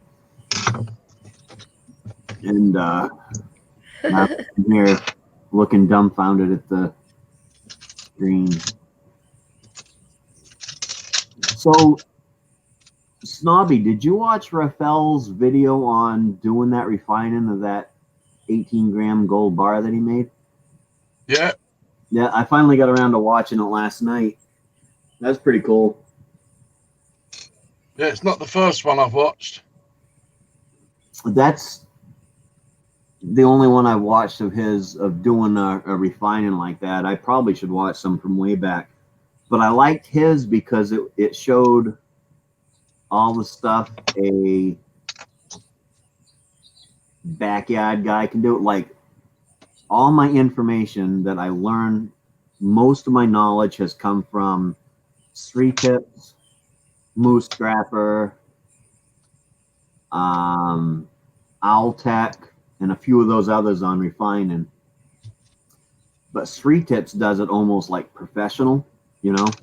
He does it in his own garage, but he does it like a professional. So it was really good to see Raphael do it the backyard way and have it be successful like that. It was really, really good. Yeah, that's a YouTube pillow behind me. They don't give out pillows. You actually have to buy them. And I will give her a little plug. This one, if you go to Mickey XOXO's stream, her channel, and you go down into the description, it will say YouTube pillow, and you click on that link and it'll take you to a place to get a YouTube pillow, and you can buy it. It's like $6. If you get it without the pillow inside of it, which I did. So I paid $6 for the YouTube pillow, and then I went and it cost me $3 at Walmart for the stuffing to go inside of it. But that's Mickey XOXO. Available on her site.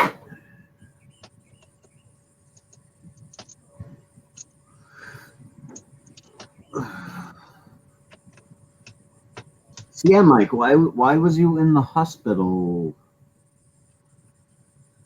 I wasn't around for a few days, so I didn't know what was going on.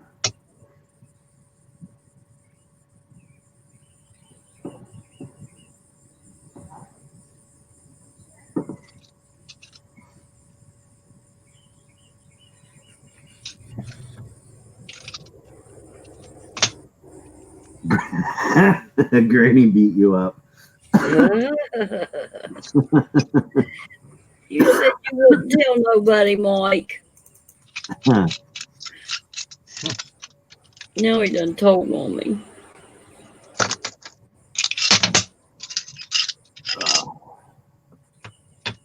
Wow. There were 6 of these discs in this one. 6 discs? 6 discs. Wow. That is I don't think I've ever seen 6 discs. I don't think I've ever seen anything more than 4 myself. 1, 2, 3. Yeah, 6 discs in that one. This was an IBM.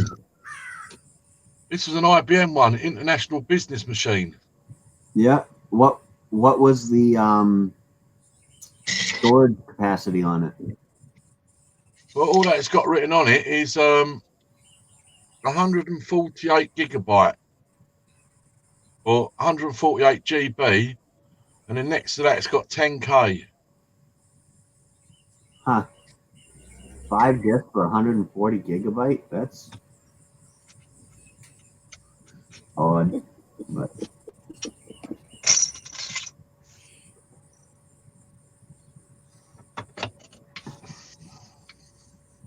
ugh. I don't know if it's getting colder outside or what. It's all overcast. For a while I thought the sun was gonna come out, but now it ain't looking like it's gonna. So.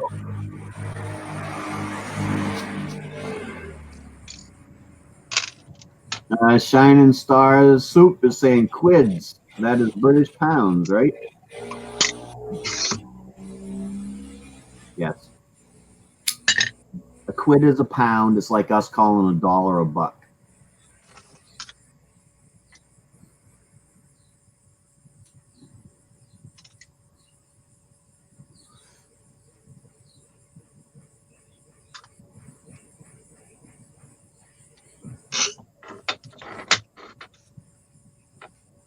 Travel. Good morning, Travel. How's Olivia Newton-John doing? She's in Australia, and I keep reading she's near death. I have no idea. If you're talking to Snobby, he's not in Australia. That's Gaffer that's in Australia.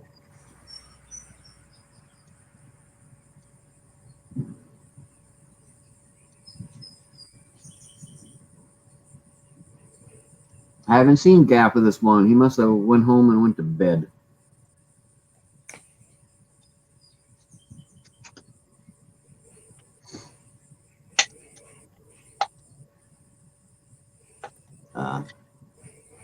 Yep. Snobby's in or around London. He's in England. And Gap is in Australia. And Evie Bubbles is in New Zealand. Ralph is in the Netherlands. Raphael Scrapper's in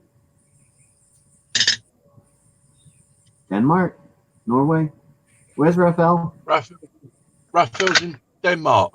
Raphael's in Denmark. Crazy Ann's in Norway. Those are my most common overseas guests.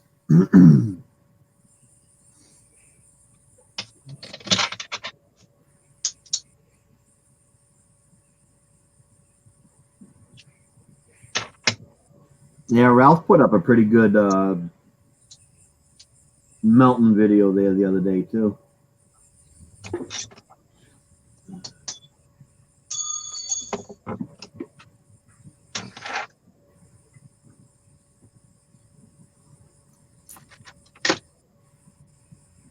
Tomorrow, that's probably what I'll do. Well, maybe I'll do it today. I don't know. I haven't decided what I want to do today. But if I decide to do nothing today, then I'll probably catch up on videos later. If I decide to do nothing tomorrow, I'll catch up on videos. Or maybe Friday, where is my sleep-in day, I'll just spend Friday catching up on videos. I don't know yet. Having coffee, eyeing some cookies, and debating getting ready for the day. Yeah, I already had coffee. I only had 1 cup of coffee this morning. And for some reason, it wasn't agreeing with my stomach this morning, so I switched over to Mellow Yellow.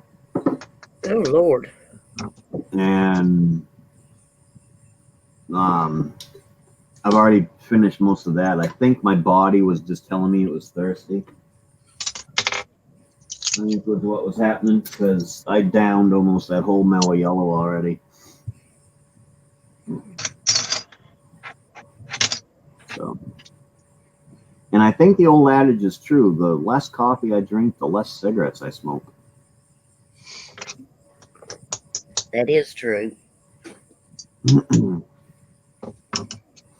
Oh, well, last time when I quit smoking for 19 months, I did not give up coffee because I said I would literally kill somebody. Not having a cigarette and coffee in the morning, for me, is probably not the best idea. Double whammy. So, Yes, Shining Star, ginger ale is good for upset stomachs. yeah, but I don't have ginger ale. I have mellow yellow.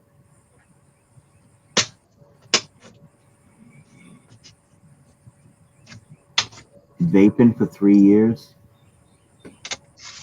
Yeah, a lot of people are vaping. I actually talked to my doctor about vaping. And my doctor said that, they're still, vaping hasn't been around long, so they're still doing the studies on it. But right now, the studies that they're getting is vaping is actually gonna probably turn out to be worse for you than smoking. It actually has harsher chemicals inside of the liquid, and because it has special chemicals in it to allow it to aerosol out into a smoke for you to do, that makes it heat up fast to turn into a vapor for you. There's special chemicals in it that do that, and also inhaling all that liquid isn't good for your lungs.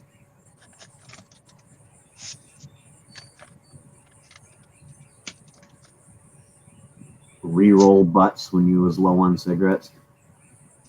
I used to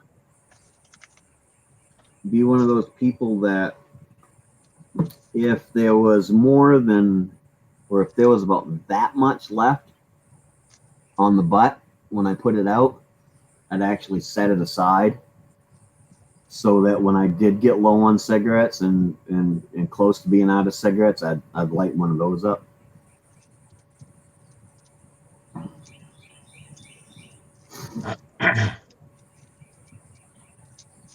Yeah, the expensive is pretty bad and the smell is pretty bad, but what gets me is, and Granny can probably attest to this, you fall off to sleep for a 20-minute nap and you wake up and all you got is that nasty cigarette taste in your mouth. I hate that. But I can't help it because I'm still a smoker. So. Yep. Of course, I roll my own cigarettes. Mine only cost me $8 a carton. Mine cost me almost $8 a pack. Yep.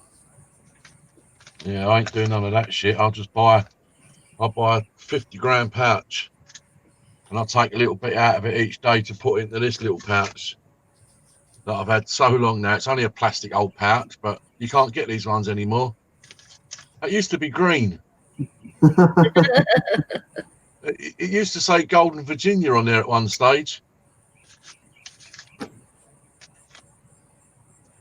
But it just shows you, doesn't it? Like, my daughter's just come back from Spain, and over here, a 50-gram pouch of Golden Virginia can cost you anything between around about £23 to £24 for a 50-gram pouch, right? Well, she's just bought a box of 10 for £110. So it's almost half the price if you get it abroad, and it's exactly the same stuff. It's just the UK want to put the taxes on it, so they're sort of doubling up on it. Well, that's why cigarettes are so expensive in America. Yeah, tax. It isn't the price. It's the government and the states and all of that stuff they aren't satisfied with just getting the sales tax out of it, because right now in the state of Maine there is I think it's $2 a pack tax. Yep. Every pack of cigarettes that come in, so that just gets automatically put in, and then on top of that they charge you sales tax, and you have to pay the sales tax on their $2 tax. So they like double and triple whammy you, and I don't think it's right. If they're going to put a tax on it, then we shouldn't have to pay sales tax, which sales tax would only save me, 35 cents on the pack. But still, they tax you so much. I was told without all the taxes, a pack of cigarettes right now would be about $3 between the federal and state taxes that they add to it. A pack of cigarettes would cost you like $3. Yeah. I mean, I'm surprised, because I'm surprised there's a lot more of you guys out there don't grow your own tobacco leaf and have their machines to chop it all up and everything and roll your own stuff. I'm not even sure if it's legal to grow tobacco without a tobacco growers type license or deal. Granny lives more in that area, so she'd probably be more familiar than I would. I think she's fell asleep. Oh, she muted. She must be talking to the kids or something. But I'm not even sure because it's a, believe it or not, it's a controlled substance. Yeah, because they want to put tax on it. Right, to a point where they don't keep track of who's smoking and who's got what. So it's not like a narcotic, but it's still controlled willy-nilly. It's just like alcohol.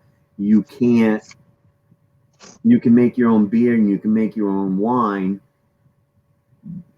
but you're only allowed to make so much. And most states don't allow you to make like your own whiskey and stuff because they control it. They want to be able to get their tax on it, so that they control it, so you can't make it. In Maine, however, you can make your own whiskey and whatnot, but you can't make more than, it's the same thing. They limit how much you can make. Your still can only be like a 2-gallon still or something like that. I've never checked into it because hell, when I decide, and I'm going to someday, try making my own whiskey, I'll build whatever size still I want, because if I can make it and make it taste good and make it so it don't make people go blind, I got all kinds of people around here that buy it from me. And homemade moonshine, you can get like $10 a pint for it. So, yep, Shining Star, they definitely want their cut.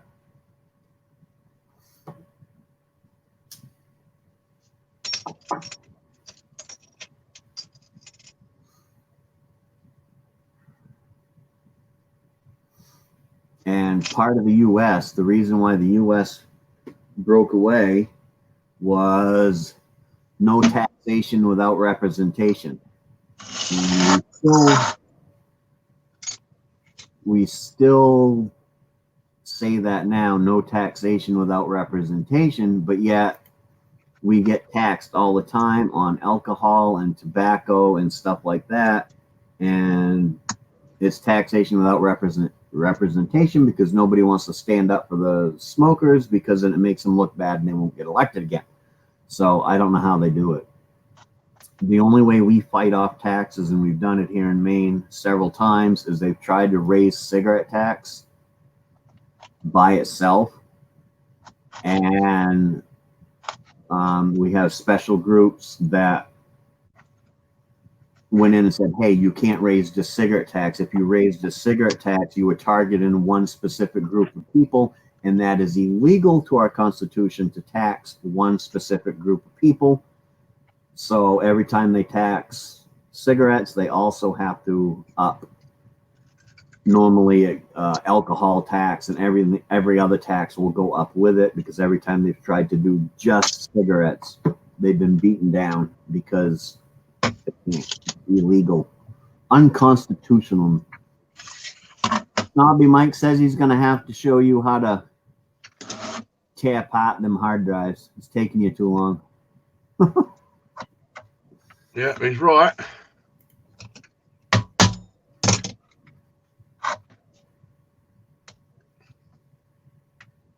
I'm in no rush. Yeah. I do the same thing. When Mike's on, he's doing his live streams for Scrap, and I do the same thing. I'll put him on. If I'm not up on the channel, I put him on. I sit there, I listen, I twiddle around and do what you're doing. And I don't even like doing it. do some scrapping.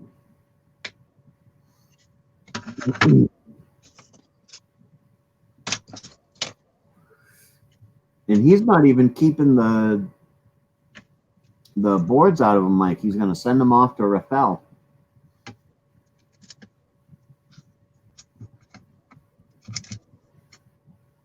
Which is kind of cool. Snobby, I sent him off all my no, the big chip things, the big square things, with gold on. The peripheral boards. You know, the big. It's got that metal clip that holds it down. Square thing. I don't know. Oh, you do the square thing. That's about 2 inches square, and it's got all gold around it. Oh, the CPU. Yeah. I'll send him all them and all. Damn.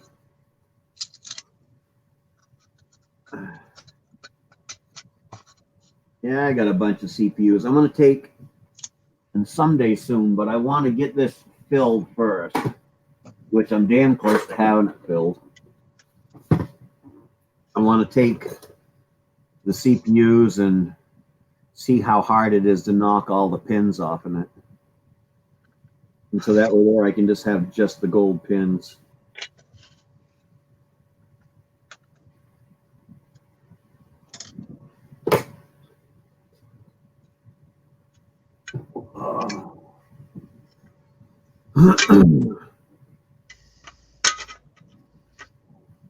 Damn, time for another soda pop. Yeah, I must have just been thirsty. My body must have just been thirsty and said, hey, you need something besides coffee.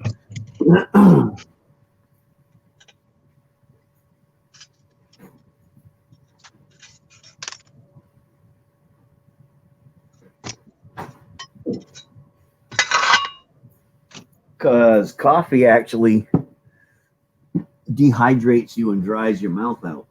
So the caffeine in it, which there's caffeine in this too, but for some reason it doesn't dry my mouth out like coffee does. I was hoping this might just inspire Mike to get back down in the basement and start getting on his bench again. Mike wants to just like clean it all up and take it all in and start over. Actually, Mike, are you headed to Ohio today, or did you do that in the last couple of days? I know you got sick or something. But when you're going to Ohio?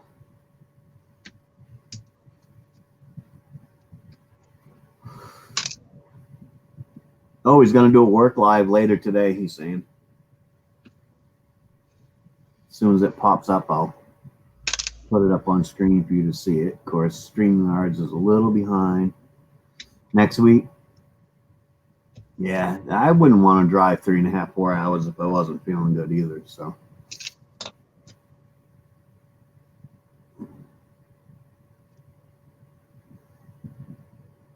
Well, I guess that's never going to pop into the chat.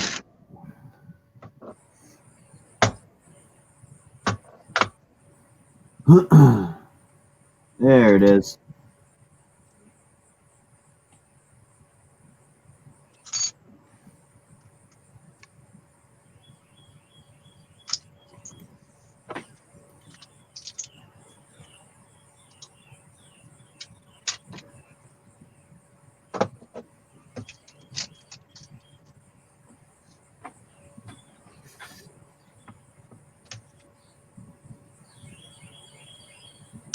Yeah, still, even if I'm not feeling good, I don't want to ride around in a car. It's like, I just want to do nothing. Of course, that's been happening to me a lot lately anyways, just not wanting to do nothing.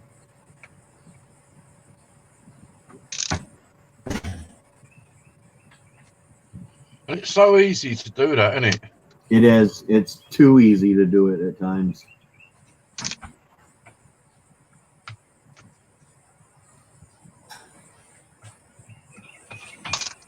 But even when I'm not doing nothing, oh, that's what it was, Mike?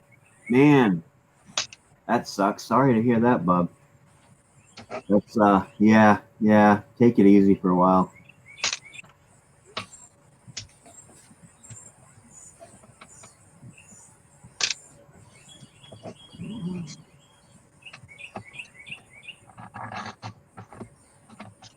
So what they do for that? Did they stick you on the atorvastatin and the baby aspirin and or atorvastatin is basically Lipitor. It's a cholesterol med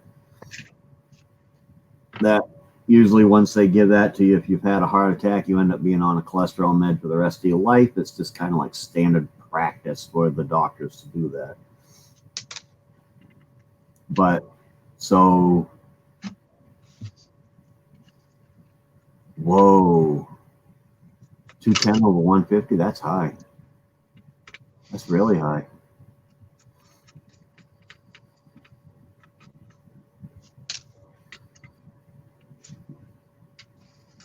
You had one in February too? Jesus, Mike. Cut it out. Don't end up like my mate Or me. or you. Of course, mine was a little bit different. Normally, when you have your first heart attack, they don't end up slicing you open, but they did me.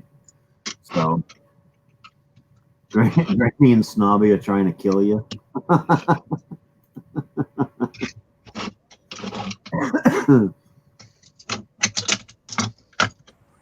I'm sorry.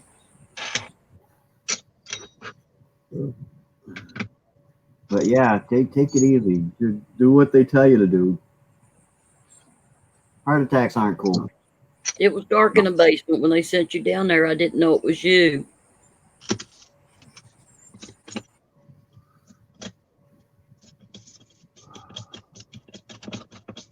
Heart attacks are not cool.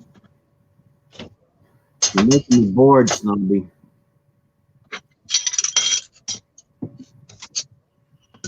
Yeah, I don't think my mate enjoyed it too much either. No, I don't imagine he did. They're not fun at all. Oh, Mike.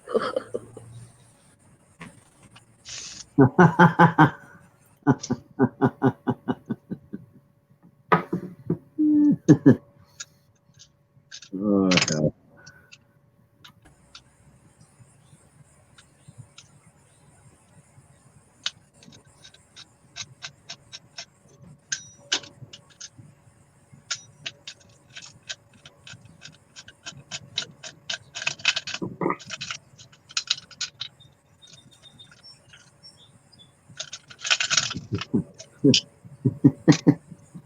You see that, Shut Colonel? up.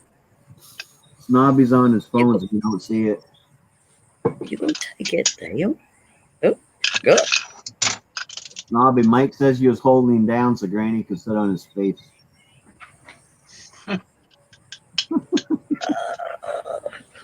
I'm too busy.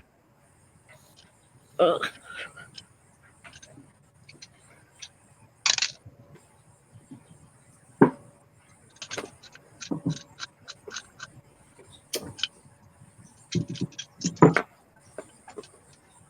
Let's see. Come on.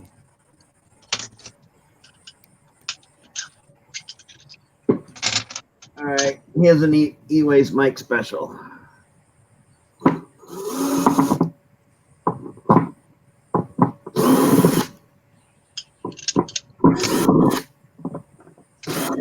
But Mike shuts his microphone off for doing that. Did I miss any? I don't think I missed any. Shut up.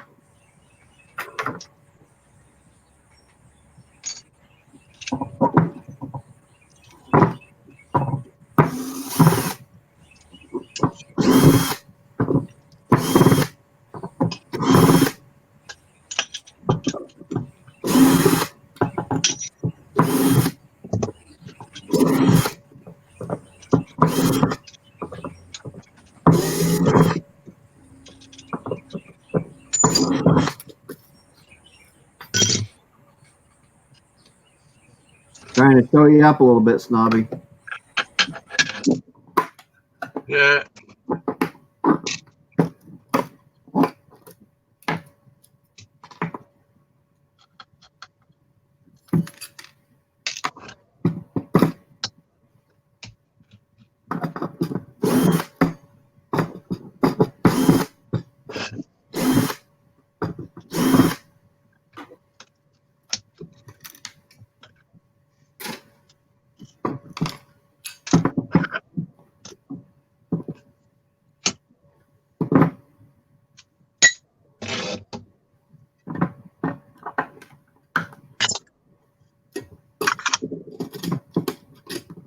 Well, I finished mine.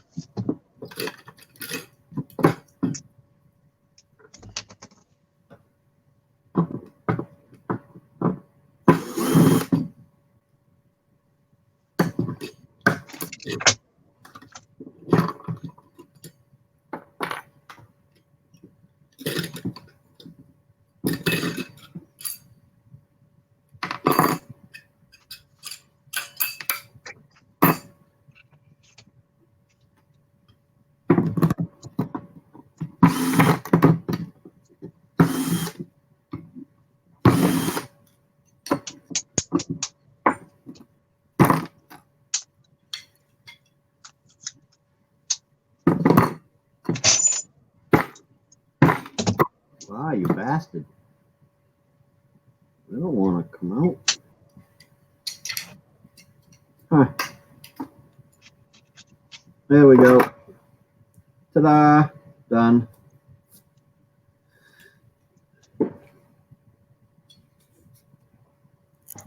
Yeah, that's it for my live scrapping stream. We'll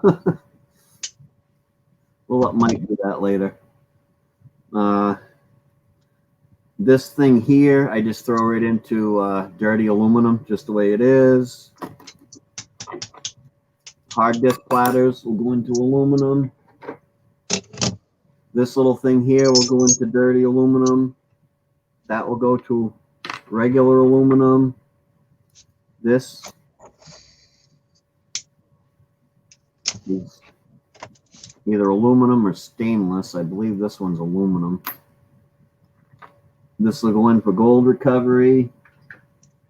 And the rest of it's just plastic and screws. So.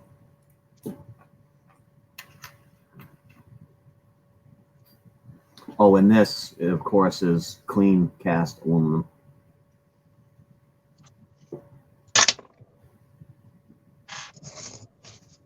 Throw the motor with the motors? Will they take that as a motor? I didn't know they'd take it as a motor, because motors are more expensive or better price, I guess, than dirty aluminum. I didn't know if they would take that with the motors.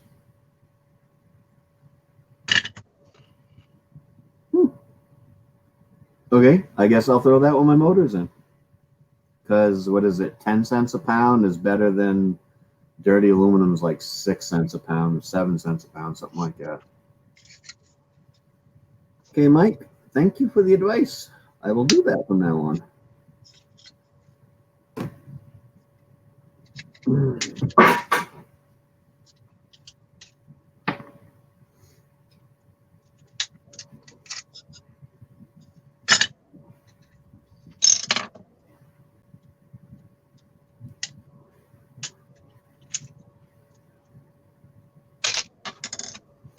I have a bunch of more hard drives to do, but I'll probably wait until later.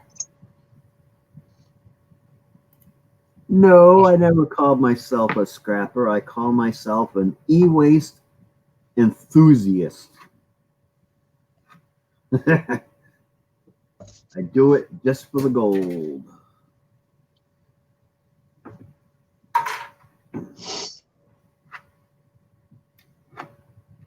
So maybe I'm not even an e-waste enthusiast. Maybe I'm just a gold enthusiast that has to go through a little bit of e-waste in order to get to the gold.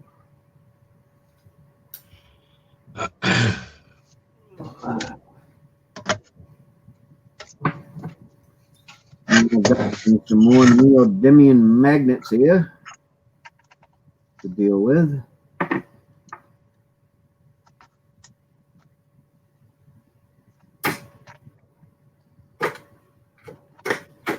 That's one thing cool about my new camera. I can pan down if I need to.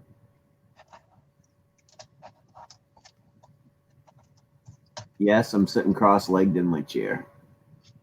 Well, that's no good. No, it actually is good. I mean, because I got arthritis in my right knee, and when I sit cross-legged, it kind of stretches it and makes it feel good.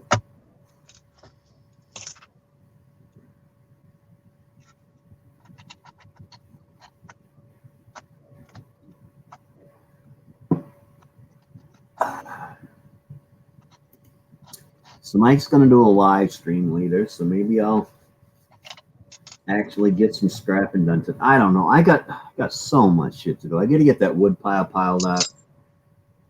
I got to get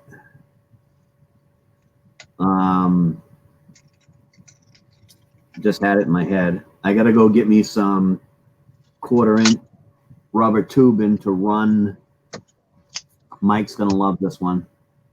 I got to run the 1/4-inch water tube from my water line over to my fridge so the ice maker will work.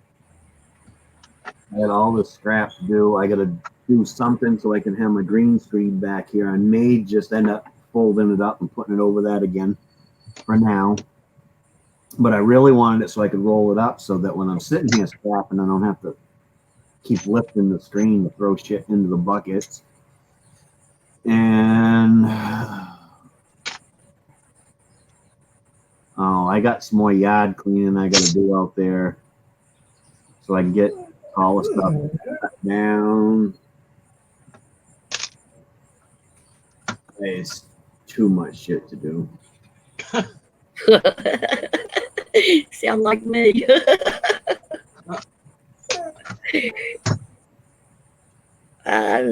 I don't know how I'm gonna get all the stuff done I need to do. I honestly think I'm gonna cheat. I think I'm either gonna get the couple boys that live up the road, or maybe get a hold of my brother and pay them to come over and do my wood pile for me. Yep. Because I'd rather, quite honestly, I can go out there and spend, a couple 3 hours doing it myself, or I can get a couple neighborhood boys to do it for, a couple 3 hours worth of pay.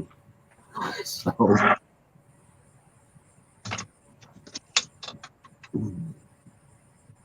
can't hardly find anybody in West Virginia anymore to work. They're too busy snorting pills up their nose, unfortunately. yeah, you're right there. Speaking of snorting pills up my nose, I ain't gonna snort one up my nose, but I'm gonna throw one. I'm gonna throw one down my gullet. I'm not having a good back day. Yeah. Which tells me it's probably gonna be shitty weather all day today, anyways, because my back does tend to hurt more in the bad weather.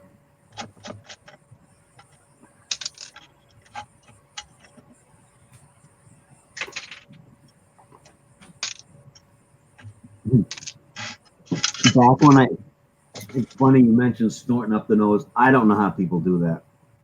Back, oh, Jesus, how long ago was it? It was quite a while ago now. It was 7, 8 years ago. I had surgery where they removed some discs from my spine and they put in little hockey puck things, disc replacements. It came from too many years of carrying shingles and stuff. Over my shoulder, it created bone spurs in my neck inside, which was poking my nerves. So they had to get everything out of there because my neck didn't hurt, my hand hurt. So they worked in my neck. Weird, but it worked. And I was severe pain, and I couldn't get rid of it, and I was popping pills and the pain wouldn't go away. So a buddy of mine said, he goes, this is what you gotta do. He said, you crush that pill up. He goes, and you snort it. He said, and into your system a lot faster, he said, Oh no. and it will help with your pain. So I tried it. Well, guess what? Then I had a sore neck and a nose that burnt. So didn't do me any good at all. So now I have found that, as you just see, if I put one in and bite it and crush it into little pieces and then swallow it, it tends to work a little bit faster that way. But ain't no way I'm snorting it. That shit burnt my nose. Sometimes if you eat something when you take a pill, it makes your stomach acid start working and it dissolves the pill faster too. Nah, maybe. I just know biting them. Normally, if I'm in pain, I can feel it when the pain's going to come on, you know, because it starts slowly increasing, and I pop a pill and there's relaxed for a half an hour or so. Then usually I can get up and go do something without it affecting my back too much. But then sometimes the pain just hits me, and then I'll have to crush it up so that it'll start working within 15, 20 minutes. MD still in the house. Waiting to see if any more people are going to be coming in. We still got another hour, people. Hour and 10 minutes. Well, that's what's planned anyways. I'm still watching Snobby strap his stuff up there. He's going to end up cutting himself. That's what he's going to do. No. I hope not. Well, I hope not too, but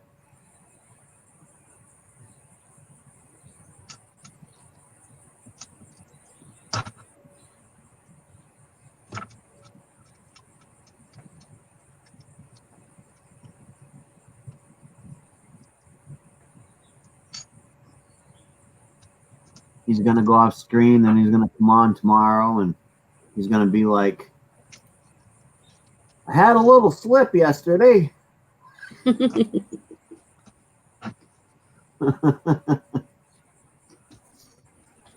Oh.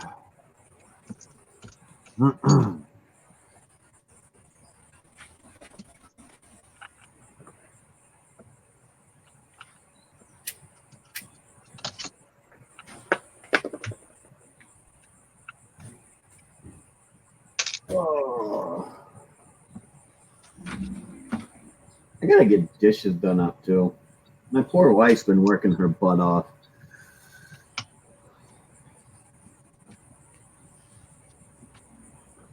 So that actually hurts my back.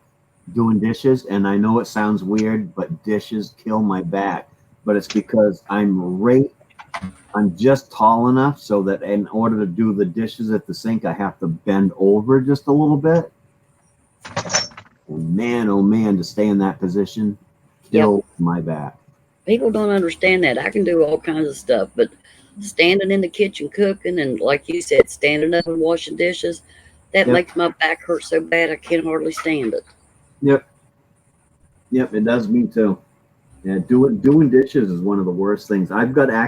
It's really weird, but I actually have a note from my doctor that I'm not to mop floors at work. Yep, that. I wouldn't know what that's like. I don't do the dishes. Pushing a vacuum cleaner, crazy stuff like that. I mean, I work like a man on a lot of stuff, but it has to do with the position and everything.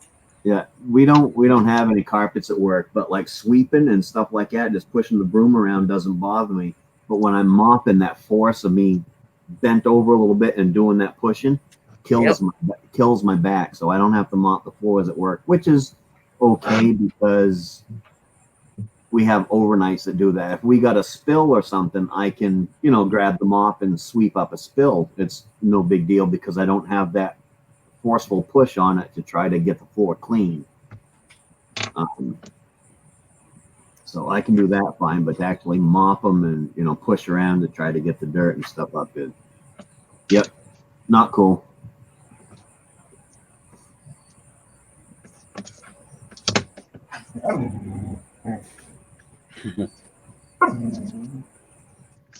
I hear a dog.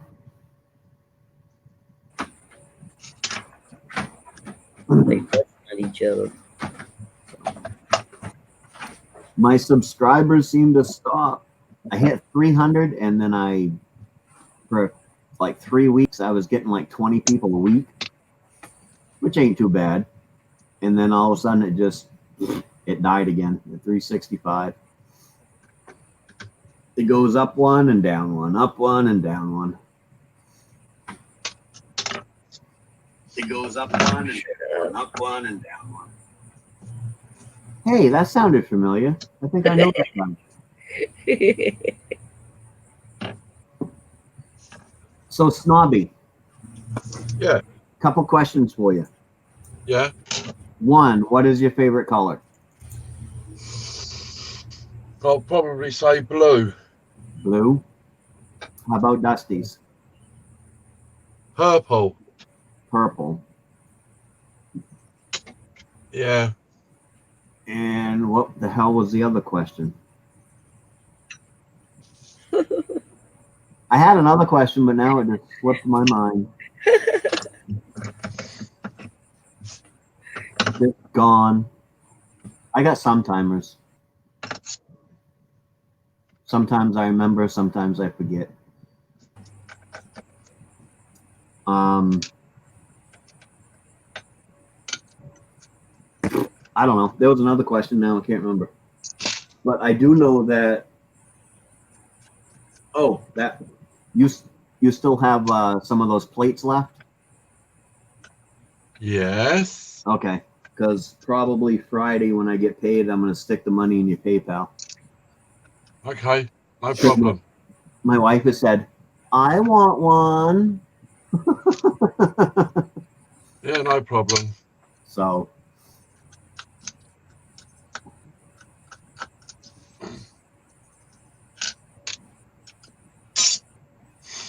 It's not something I'm going to continuously doing, you know. I still think you need to charge more for them. If people want them, you should get a little something for doing them. I mean, you know, it was nice of you to do it for your close friends, you know, but everybody else wanting them, if you're going to have to spend the time and all of that to get them done, then you should make a little something off of it, even if it's just like $5, you know. Yeah, I don't do that. I really don't. That's not me. Never have been. Never been like that at all. Trying to earn. Although people, like you say, you should, but I never have done all my life. All my life. I'm not like that. I completely understand that, Snobby. Well, I do too, but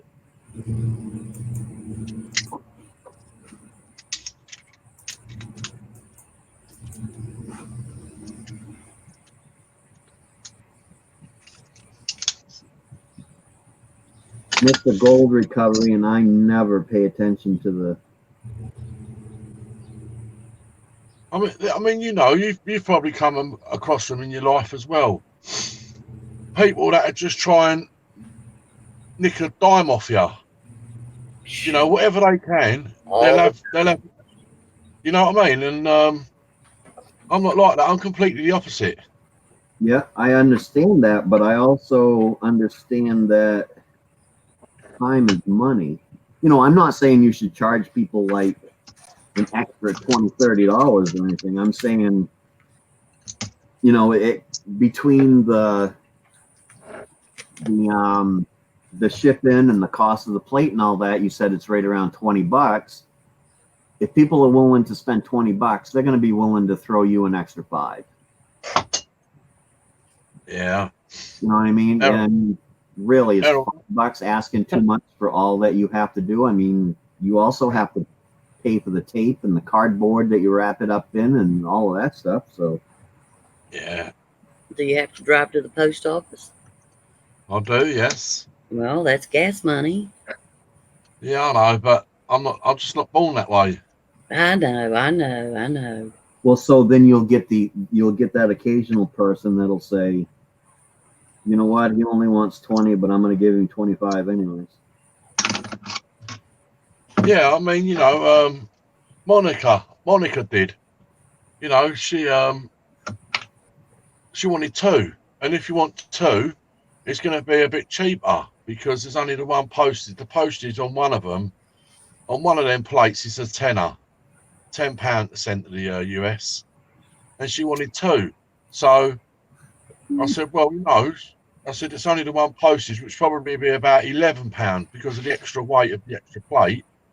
And she said, no, I'll give you a little bit extra. And when I've got no control over what others do, Right. she done it.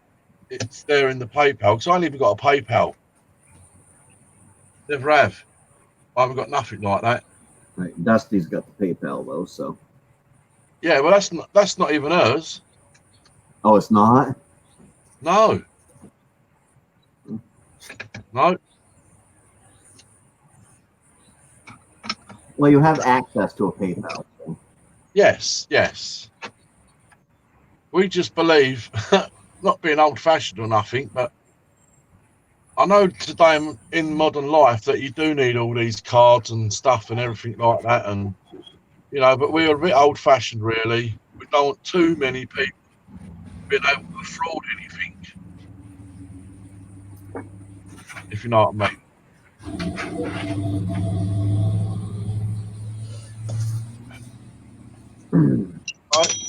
As we all know, the less people know, the better. Yep. I'm going to have to make I hate to do it, and I'm not going to talk too much about it, but I'm going to have to make a fraud claim on PayPal here pretty soon. I ordered something from eBay and even gave them an extra $5 for shipping over 3 weeks ago, and still haven't received what I was supposed to. Yeah, I wouldn't. I've just waited. Best part, and I'll say the best part of 2 months for something to arrive from Miss Canadian Scrapper from Canada.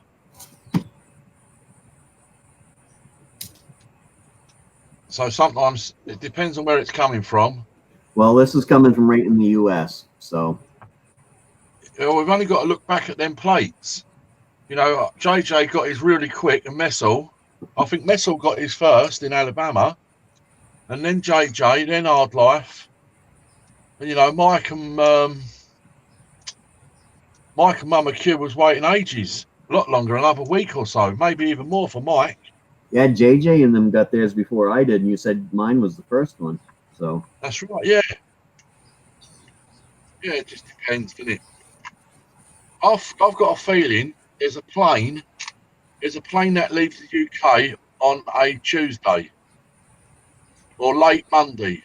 So if you get stuff in on a Monday, it's gone over to the US overnight, and then Tuesday they're working on it, and it's distributed from your area. And it can take 4 or 5, maybe 10 days still. but no, this person was right in the US, and Have you been in contact with them? what's that? Have you been in contact with them? Sort of, yeah. Okay. What else you can find though is that a lot of people advertise stuff that they haven't actually got in stock. But rather than be straight with you and say, look, we haven't got it in stock at the moment, it's going to take in a few extra days, they blindside you and then order it themselves, wait for it to come in, then send it out. And I call them crafty bastards. Well, this one here, they said they had it right there. They said they'd actually send it out. They'd go to the post office and send it out the next day. And that was 3 weeks ago. So yeah, they were lying. They were lying for sure.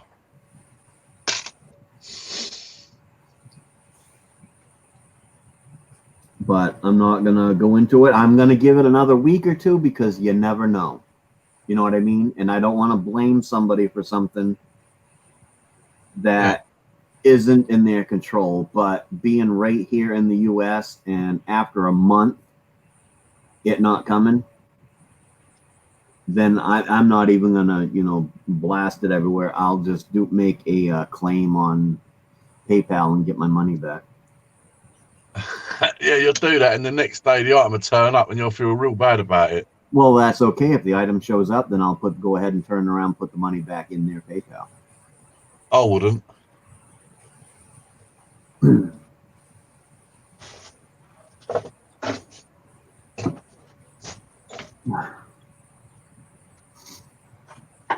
I have done that with eBay. Something come, I don't get something on the date that it's supposed to come. So I'll wait a few days. And then with eBay, after you can't make a claim for it until 3 days after it's due. And then after you make the claim, you got to wait another 3 days. So I usually wait about a week. And then I'll make a claim. And I have had it get my money back, and then something pop up the next day or two. And it depends on what it is and how good a contact that person has been with me. If I contact them and say, hey, it hasn't showed up yet, and they say I'll check into it, and I get 2-3 more emails from them saying, I'm still looking, then I'm apt to just go ahead and once I get my money back, go ahead and turn around and give it back to them if they've been in contact with me. If they ignore all my emails and stuff like that, and I get the money back and it shows up, yeah, to hell with them.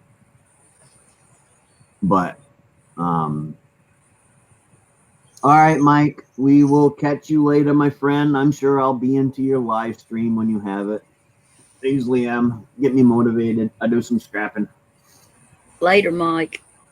But yeah, if they're in contact with me in good standing, I won't even give them the negative feedback on eBay. But if they just ignore my emails and all that stuff, and I happen to get my money back and then it shows up, I don't give it back to them. So it depends on the person. The person has to be nice. Because I know I have sent things out and people haven't gotten them in time, and they email them to me. They'll email me saying, what's up? I always, and I'll check into it and stuff. So I just expect, if somebody's selling me something, they need to pay attention to what's going on with it.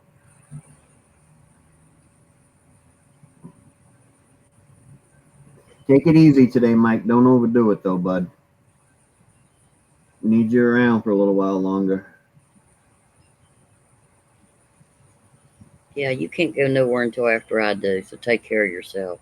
Yeah, he can't go nowhere until after I get monetized so that he can give me a super chat.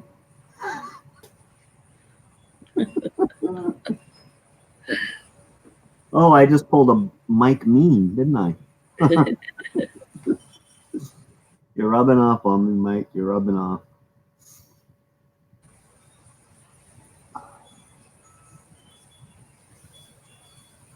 Yeah, we got 1 hour left. I'm gonna go for 1 more hour. And now that I've actually put that in the open, you watch the chat, we'll go nuts here in a few minutes.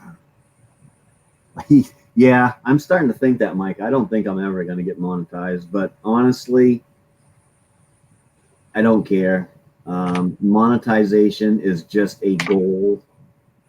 And even after I get monetized, it's just a goal. Basically, my goal would be 1,000 and 4,000 hours, even if they didn't give you money at that, because it's a goal. Other than that, I don't care, because it's not like I'm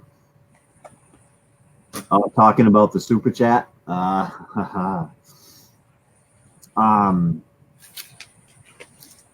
yeah, to me, it's just a goal, because I'm never gonna be doing, things like Mickey and NBA does with the getting of the products and showing them and stuff like that. That's not into me. I'm not into that unless there's somebody from Orvis out there. And if you want to send me Orvis fly rods and reels and equipment and waders and stuff like that to go fishing with, I'd be more than happy to review them for you if you want to send them to me for free. I just want to do it to prove to the people that said I couldn't do it that I can. Right. After that, I don't care. Right. Because everybody's like, ain't nobody want to watch you. Ain't nobody wants to, some so-called friends and stuff, you know. You'll super chat Snobby before me? I'm sure you will, because Snobby's going to hit monetization long before I ever do.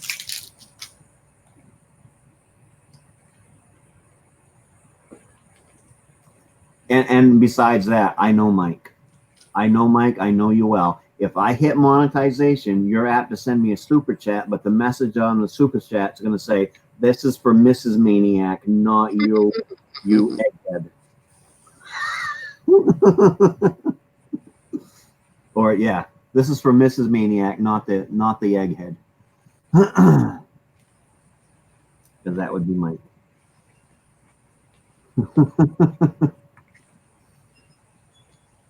Who wants to watch an elderly lady?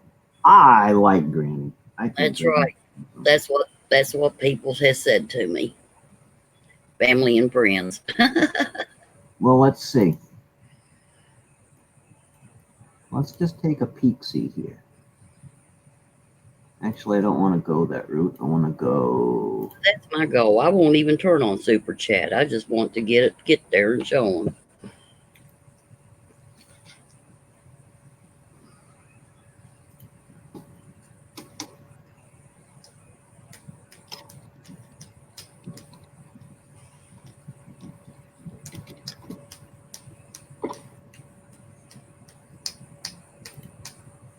Do.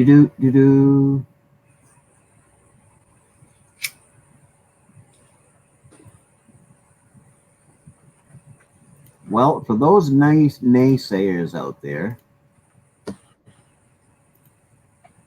look at that, folks. An old lady. She got 570 subscribers.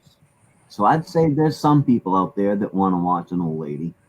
And quite honestly, some of the stuff that Granny's done on her channel, I dare some of you 25 and 30-year-olds out there to fricking go out and do the stuff that she does.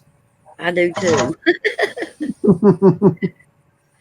Be good for you. So 570 subscribers right there, folks. Hello and good morning, Newfoundland Ingalls. So I don't know how it actually works, right? But I was thinking what I could do is when I get, if I ever do, get to 1,000 subs, blah, blah, blah, and all that, I can then delete my name, delete my content, hand that over to my son, right? And he can start a new thing with mechanic stuff straight away with 1,000 subs. There you go, son. Here you go. I hope that helps you out a little bit. And then miss all again. Grow another one. Yeah, you could do that, but in all honesty, your son being a mechanic, if he started videotaping his own stuff right now and putting out content, and he's constantly doing, you know, different types of things and stuff like that with the mechanics, because where he's a mechanic, it would not take him long to go to 1,000 subscribers anyways, because I've watched those channels, and the people that have channels like that, they grow really, really fast. Yeah. And they don't even have to do nothing. It's just they grow fast because people are interested in that. It's just like, what is it?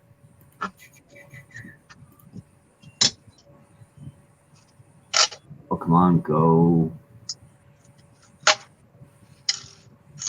All right. Most of my videos are not, you know, I usually only get around 25 views anyways. 20 to 25 views is what I'm averaging right now. But I put out that fixing the tailgate one day ago. It's already hit 30 views and it's only in a day. So because it's a how-to tutorial and people really go for those, you know. Hey, I had a tailgate problem. I think I'll go check that out and see how he did that. And I knew I do it. Every time I'm going to do something, I look on YouTube. Even if I know how to do it, I look on YouTube to make sure I'm doing it right. And I'll usually watch not one, but I'll watch 3 or 4 different videos on how to do that to make sure that I've been doing it right. Or if I don't know how to do it, I'll watch 8 or 9 videos on how to do it to make sure that when I do go do it, that I absolutely am doing it right. So those go-to things are that's a hot topic. So yeah, it wouldn't take your son very long at all to hit the 1,000 subs. It might take him a while to get monetized because you have to do so much watch time, but to hit that 1,000 subs probably wouldn't take him much more than a couple months, I would imagine.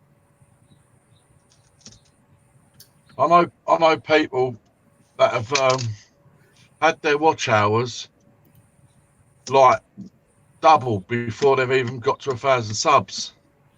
I'm almost at half of my watch hours right now. I'm at 1,720 watch hours. Cool. And I've only got 365 subs. So right now my watch hours are passing my subs. For a while it was running right about even. And now it's my watch hours are passing my subs, but I kind of have a theory on that, which I'm not going to get into. But well, I don't know a great deal, but I believe that you do have to go out there and do some networking. Yep. To a degree, because there are a lot of sub snatchers out there. Yeah. You turn your back, they unsubscribe from you. Yeah. With me, the networking I do is if I can get a chance to get up on a panel that I've never been on before, I will snag it up. Because that allows people to see me, get to know who I am, my personality, and stuff like that. And it's new people, so they'll go check out my channel and maybe subscribe. That's my type of networking. Okay, I don't go into the auctions. I call them auction streams. I don't go into them. But I'll be honest with you. I think there's a lot of people out there, right? That they do exactly the same thing, right? They get to a position or a number, right, and they get completely stuck. And the only thing they can do is go out there and network and get above that number and move on. And you do get people. It don't matter where they are from the world. They will hold your sub, and they will, it will be a proper sub for sub, right? But then you get these numbers as well that just go out there to try and nick your sub, pretending that they're a sub for sub, and then before you know it, they've unsub from you. And there's people, they're playing all different games out there. I mean, that's what I believe. That's the one notification I do get. If somebody picks me up, it tells me. And you'll have people in these streams say, "Oh, I've got you. I've got you." I sit there and watch. They ain't got nothing. Yeah. And I'm like, okay, well, thank you. When I see you come up on my notifications, I'll be there too. Yeah. I tell people that all the time, and it's like, they'll say, "I got you," and it's like, you don't need to tell us. We know it pops up on our screen when you subscribe to us. You don't need to tell us in the chat that you have us. I will know, and then I will leave that notification in there. And when I get a chance to get over and see your channel, I will. Thank you for subscribing to me. I will check you out and maybe subscribe to you if I like your content. Mm-hmm. But networking the way I do and not hitting the sub for sub channels and not really, I don't even put this stuff out on my personal Facebook. That I have a YouTube channel, so my family doesn't even know I do this. So, and the subs I'm getting, I don't lose a lot of subs like some people do. Yeah. because everybody that's coming to me has seen me in live streams or been in my coffee chat or on JJ's or somebody, and they've seen me, they've watched me, they like me, they stay. You know, so and what is it they call it? Growing organically. Yeah, but on the flip side of that, right? You know, you just said it sort of 2 minutes ago. You know, you've got 300 and something subscribers, right? Mm-hmm. But you've only got 30 odd views on a video. Now, really, you know, if they was all true subscribers, you'd have nearly 300 views within a day. No. The thing about it is no. When you're growing organically, you're only going to end up with about 10% of the people that actually watch your videos, and it's crazy. But that number goes down when you do sub for sub. Like if I had done nothing but sub for sub and got up to 1,000 viewers, I would probably only have 1%, probably only 10 people would watch my videos, because basically they just sub to me so that I would sub to them, and you'll get a few that might like it. But growing organically, you're going to keep up around 10%, or some you're even going to keep more. Like, it depends on your content. I don't expect a lot of views on my videos because my videos are just basically me doing something. I don't have the niche. I don't have I only do how-to videos. This is all going to be about me working on my truck, or, I don't have a 65 Mustang sitting out here. Which would be a good concept if I had a 65 Mustang out here and did every step of the way. I would have so many people watching that, but I don't have those type of videos. I just video shit that I do. And in all honesty, I'm on YouTube right now to do exactly what I'm doing right now. Sitting around, I've made a few good friends, sit around and chit chat with them, rather than be sitting over there in my recliner watching a freaking movie or something. Yeah, a lot of old shit. Yeah, so, that's why I'm here. The whole 1,000 subs and 4,000 watch hours is just a goal. But if I don't ever hit it, I'm really not gonna care. Yeah, it's not going to be life changing. No, because I can go back to, quite honestly, YouTube is fun to sit here and in the mornings talk with Snobby. I thank God for Snobby, because except for when his buddy was in the hospital and stuff, he's usually on every coffee chat that I do. And so it's awesome. Snobby's my coffee buddy in the morning. And but honestly, if it weren't for YouTube, I would probably have a lot more done in my house. Yeah. My yard would be a lot cleaner.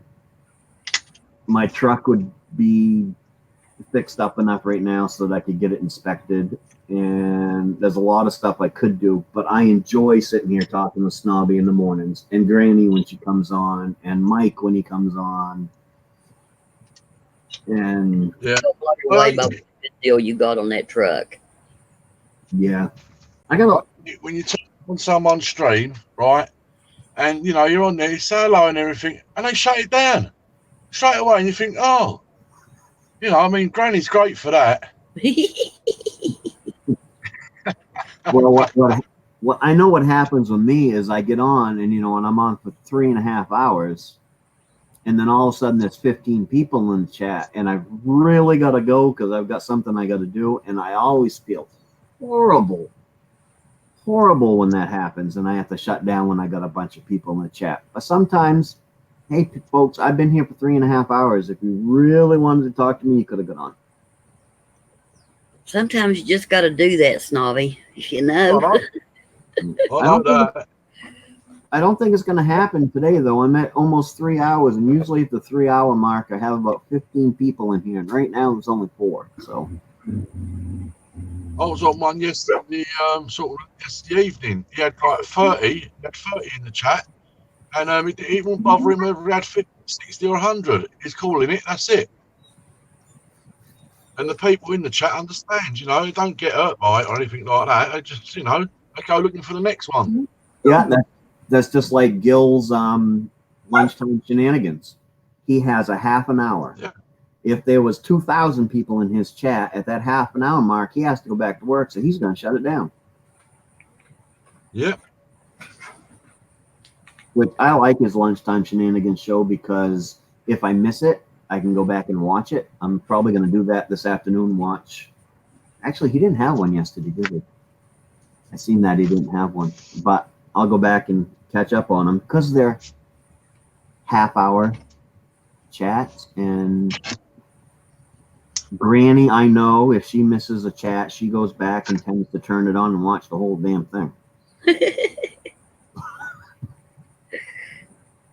And look, sometimes I think we get a little bit wrapped up in the closest people to us that you take for granted that are going to watch your videos. Well, you know, my videos ain't for you guys, it's for the rest of the world to watch.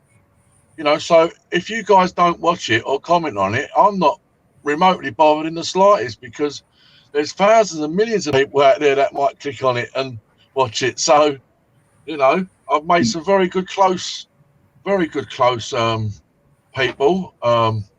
through this. You know, really good ones, really sort of, I'm not going to say loyal ones. Yeah, I would say they are pretty loyal. You know, they comment just as much as I comment to their videos. And if I missed one, they would never get upset by it and say, oh, well, why didn't you comment on that one? Or, you know, they never, ever, ever goes that way. But, you know, I've already experienced one guy that I was commenting for a good 18 months, way before I started making videos, long before, you know, and I'd comment on every single one of his videos, and he was putting out sometimes 2 or 3 a day for 10 minutes or 15-minute videos. You know, he was really pushing it. And in the end, one thing I said, that was it. And his next video, he sort of slandered me in it. And I was like, what are you doing? What, you know, why are you being like that? Because he'd misread it. He'd misinterpreted it. You know, just because he was having a shit day, he was having a proper shit day, which most of his days were shit anyway, you know, because he's always moaning about one thing or another, you know. And then that was it. That's it. I'll just draw the line. That's it. Now, no more. You know, and I don't know. I wouldn't probably let it happen again like that. Yeah, MD, I've met a lot of great people. I mean, different people with different interests. I've learned a lot of things, you know, and that's kind of where it's at. It's making new friends. Yep.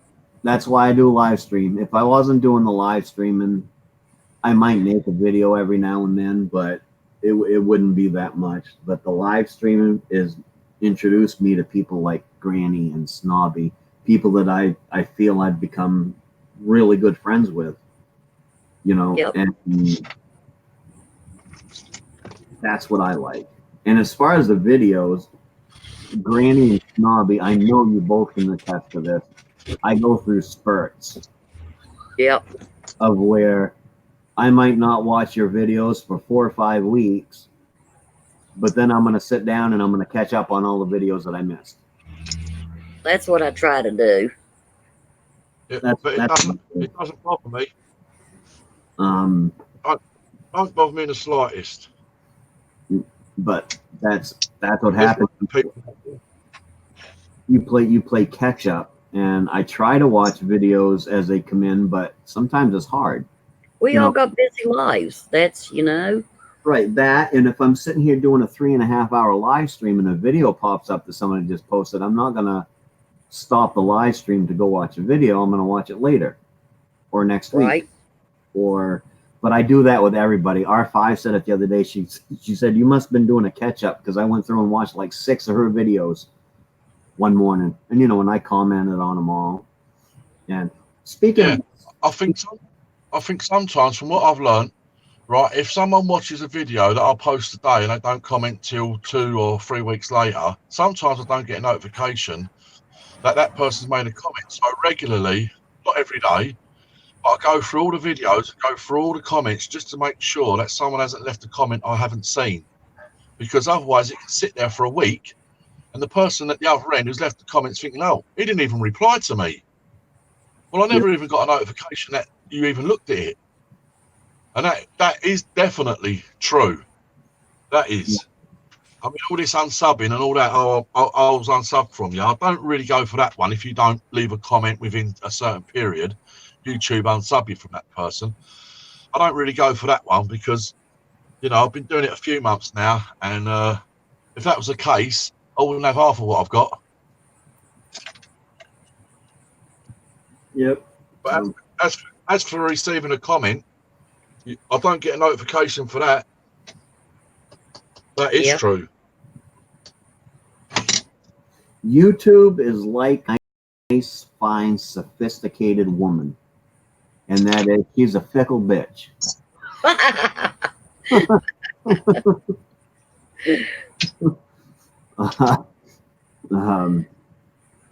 And that's just the way it is. But YouTube is what it is. I like YouTube, but honestly, if it ended tomorrow, there's a few people that I've gotten close to. I got their information. If YouTube ended tomorrow, I got Snobby's address. So I would write to him and say, you know, hey, here's my email. Let's keep in touch, even though YouTube's gone down, because I like Snobby and I like Dusty and Granny and all those people, you know. So, but if it shut down, it wouldn't. It's not going to affect me. You know, I'm not making $8,000-9,000 a month off of Big Boons. Good morning, Boons. I mean, yeah, it's been it was a proper shitty weekend and a shitty week last week on YouTube. And, you know, I do feel a little bit of remorse for a particular person right now. And that's not the older one. I think she was led up the garden path. I think she was played by a much older person. I don't know whether you agree with that, Granny, but Yeah, Boons. That's it's okay. just a big mess. yeah, That's perfectly okay, Boons. A lot of people are getting sick. Like I said, I'm not feeling. I mean, I don't feel sick, but my stomach is not feeling the greatest today. So I learned. See, and you learn stuff on eBay. On YouTube, I learned today to throw these in with my motors because it's about 10 cents, or no, it's about 5 cents worth. 5 cents a pound more as a motor than it is as scrap aluminum or unclean aluminum. YouTube's a learning place. I haven't seen absolutely. you this morning. Unless Gaffer's around. MD, I have no idea. I can't remember from one day to the next what stream I've been on. Oh, speaking of that, Snobby. You know, the other day when we was talking about the whole R5 thing, The whole what? the thing with R5 and her needing a little help and stuff. Uh-huh. Do you know she refused us? Right. She didn't want. Gil contacted her and she said, "No, I do not want a GoFundMe. Thank you very much for thinking of me, but no." Well, you know, I mean, in from what I've learned from that, right, perhaps she should have been asked first. Oh, probably. But with that said, I don't know if you know, actually one of her customers gave her a vehicle. There you go. One of her people that she does the dog grooming and stuff, I guess they had an extra car and they handed her the keys and the title, and it needs a little bit of work, but it's a lot less money than she would have had to spend on a transmission. Yeah. Yep. So that's pretty cool. I mean, look, Yeah. I think Granny's a fine one with this. Something will come up. Something will happen. That's You right. know, It always generally does. Now I have this thing. Someone told me many years ago, actually. Whatever you're looking for is to the right of you. And I don't know. And sometimes when I need something, I look to the right, and lo and behold, it's there. Strange one. Yeah. I'm not saying it's right all the time. What happened, Big Boons? R5s. She just spent all of her savings to put a new motor because her motor went to hell in her vehicle. And she got the vehicle back, and a couple days later, the transmission went to hell. And she didn't have no money to fix it, so a couple of us were, talking about starting a GoFundMe just to help her out with it. She said, no, thank you. And then the next day after that, somebody actually gave her a vehicle. So. Yeah, it's like somebody was being nice and offered to GoFundMe so I could get my top teeth. But you know what? That's not necessary. No. I can live without them. I can eat food just fine. I'm not going to die from not having my top teeth, Good morning, Mo Homesteading. How are you doing today, dear? Hey, Mo. Yeah, it's like me. A lot of people know this already, but see this? Yeah.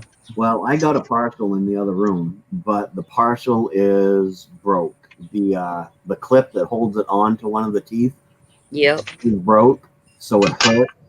That rubs up against my gum, so it hurts to wear them. So I haven't worn them in quite a while. Well, yeah, I admit it would help my self-confidence, but you know what? I can live with my self-confidence. I can do just fine. Me too, to the point where I have dental insurance. So I can get a go anytime I want, It's going to cost me. My dental insurance ain't great. Yep. There's other people in this world who really need help with things, and I ain't no way. No, I don't do things like that. But my teeth are bad, and they've told me from the get-go that I'm eventually going to lose all my teeth. Yep. So I haven't even bothered. I do have to start going to the dentist again pretty soon because my partial, it's broke. They're not gonna bother to fix the teeth that help hold it in because it ain't ever gonna work. So I got to go pretty soon and just have them start taking the teeth out, and then I'll end up with just false teeth. Hey, Raphael. Change the engine in a diesel, sank the truck, ice fishing, first time using it. Oh, gosh. Hello, Mo. Hey, Raphael, how you doing, buddy? Raphael in the house. Boom, boom, boom. Raphael is boom, boom. I almost typed that in the comments. I was watching that video and it's like boom, boom, boom, boom. I have no idea, Mo. None whatsoever. Is Two Spray the same as Southern Belle? I don't know. I know Southern Belle is the same as Susan. What's her name? So I'm assuming it might be. No, Sue Spray's a different person, if that's what you're asking. Yeah. If you're asking if they're similar in their personalities, I don't know. Because who's that? Who you on about? Because Southern Belle is actually, she changed it to Southern Belle from Susan Robertson. So yeah. I don't know who the Susan Spray is. I have no clue. They're different people, but personality wise, I don't know. Yeah, and then changed it again to Sunrise something. Yeah, not the same people. Raphael saying hello, Snobby. Hello, Raphael. I'm just getting a few things ready for you, Raphael. That's all. All this load of crap. All out of these hard drives. I do have to go to the dump today. That I am going to do because I need to get rid of this big pile of plastic.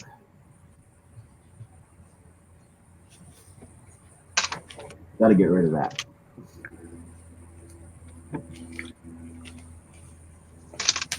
So I I think I have a design in my head too of taking and attaching.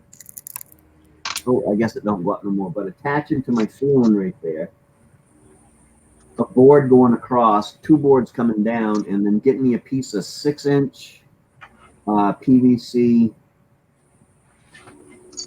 corrugated pipe or the whole pipe that's used for leach fields, and then attaching my green screen to that so that I can roll it up when I don't want it and then pull it down when I do want it. But do I want to do that, or do I just want to attach it to my freaking rope again? I like the idea of being able to put it up and down and get rid of it, though.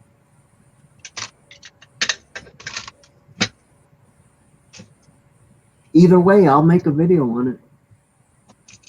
Why not? Sure.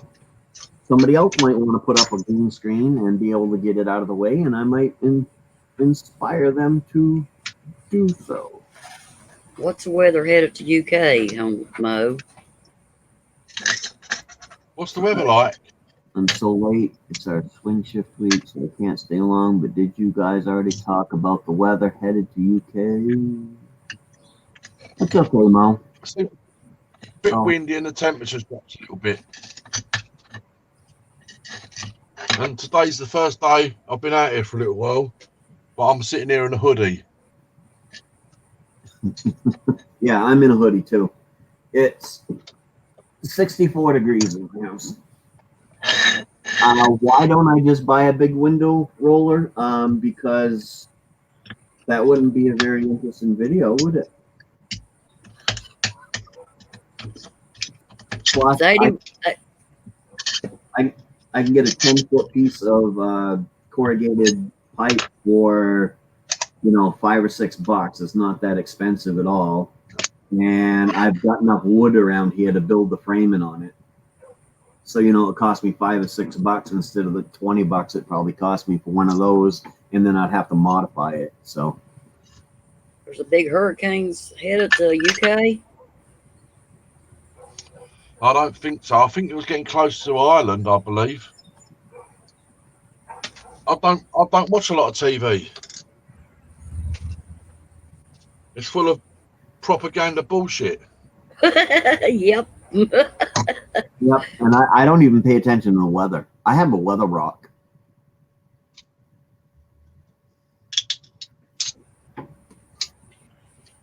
You know what a weather rock is, don't you? A weather lock. Weather rock. Weather block. Rock. R-O-C-K. Rock. A weather rock. Yep. Yep. I don't know what. Okay, it's this big rock that sits out in my front yard, and when it's gray and dry, the sun's shining. When it's dark gray and wet, it's raining, and when it's white, it's snowing. Oh yeah, yeah. We have a thing called a barometer. It's 81 degrees here. Really? I'm jealous. Yep. Yeah, and That's if I want the current temperature, I just hit my phone and hit that button, and it tells me it's 59 degrees outside.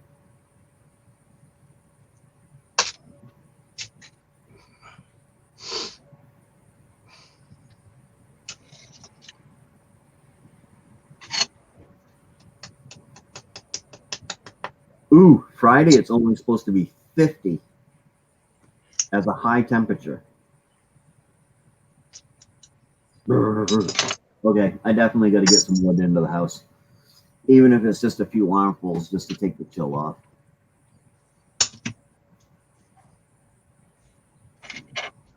Well, next Wednesday it's going to be 64. Oh, that's a big drop. Yep. Tomorrow 91. In about 2 weeks here, and this is just normal what will happen. In about 2 weeks, we will get a 3 or 4 days of it being in the 70s, and one of those days will hit 80, and that's our Indian summer, and then it will drop right down, and it will stay in the 50s after that until early November, and then it will be in the high 40s, low 50s. I'm on all media. Facebook, I use every day. Hit me up. I don't ever use Facebook. Facebook is the devil. Yep. Yep. It's that time of year. Unfortunately, everything's going to get colder. I am taking another week off. The beginning of November, though. And where I only work 3 days a week anyways, taking 1 week gives me like 2 weeks off. So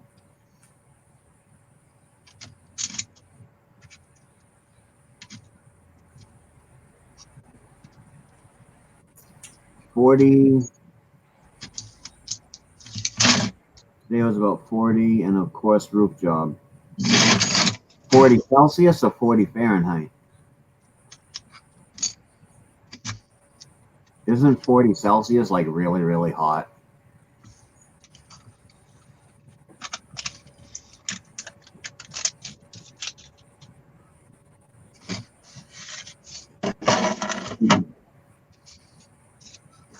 Yeah, I don't. Fahrenheit. Oh, yeah. Actually, when you're doing roofing, though, if you're doing asphalt roofing, and of course you're moving around a lot and stuff, 40 to 50 is actually really comfortable to do roofing.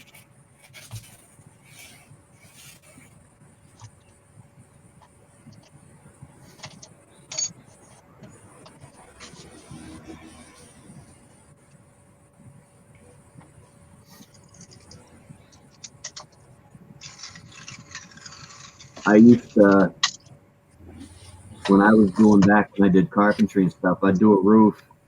If it was an asphalt roof I was doing, if it got down below 30 degrees, I wouldn't do it, and anything above 85 I wouldn't do it, because below 30 they won't stick, and anything above 85, walking on top of them leaves little footprints. So 82 here, 10 a.m. We have some coming later that should make it fairly nasty. I'd like some 80-degree weather, just please.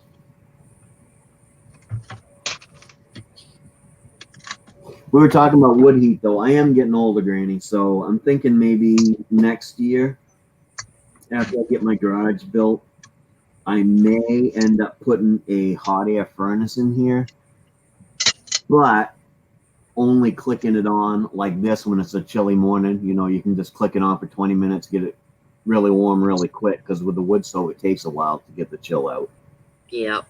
And not only that, set it so that if both the wife and I are at work at the same time and there's nobody here to stoke the stove, put it at like 70 degrees or 60 degrees or whatever. So if the stove goes out, everything doesn't freeze up. Yep. So thinking about doing that. And not only that, eventually I'm going to get older and not going to want to lug in any wood. I know all about that. But I do it anyway. Down the trailer. Yeah. Yeah, I don't know. I'd hire someone to do it though, because again, I love that wood heat. So, and I have to build me a real chimney next year. I still got just the metal pipe going straight up through and out through the roof, and I want to build me a stone chimney in here.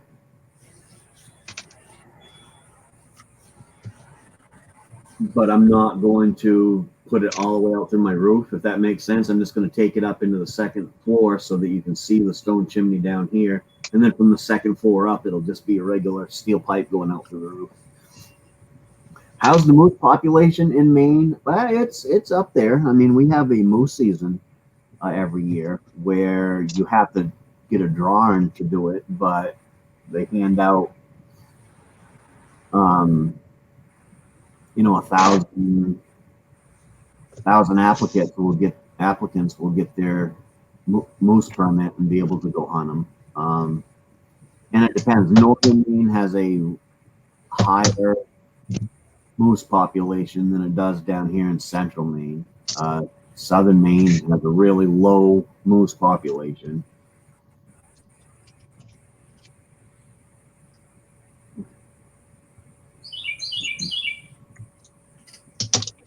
Somebody got a bird. It's out there somewhere. I don't know where it's at. Yeah, open fireplace. Yeah,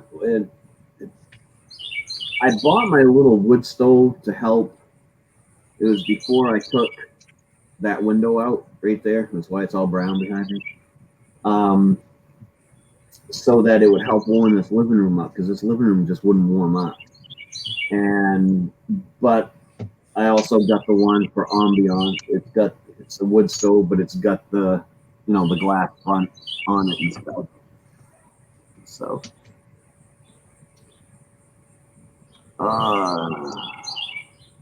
started with only 3 moose 30 to 40 years ago. Wow.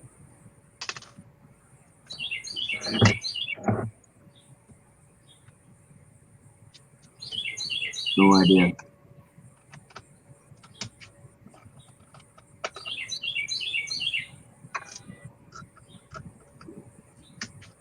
But I don't moose hunt. For one, the meat is a lot gamier than deer. But two, when I go hunting for a deer, I hunt to get the meat. I'm not a sport hunter. But with a moose, there's no sport in hunting them at all. I mean, if you see one, you just get out and walk up to it and shoot it. It's like shooting a cow.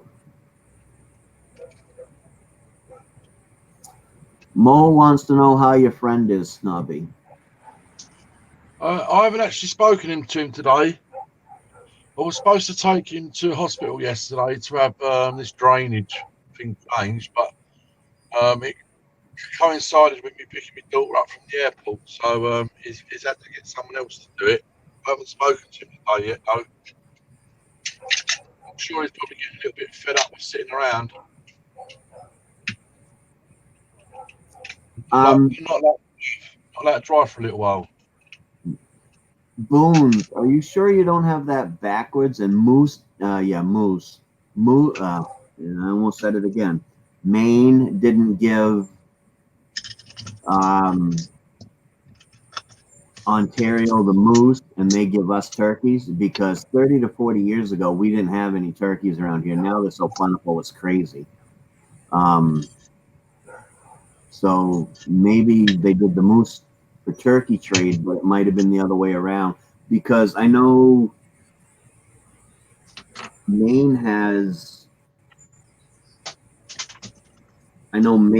also, there's someplace else where there was no moose population. I'm almost thinking it was Alaska that actually got the Maine moose and took it up there. So no field for deer. They taste like Christmas trees. Yeah. People don't believe that animals actually do taste like what they eat.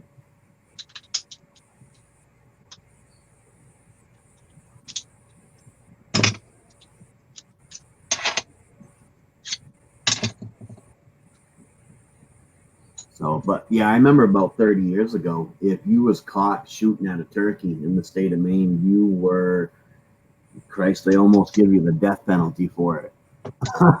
But now the turkey is so plentiful that we have 2 seasons a year. We have the spring season and the fall season.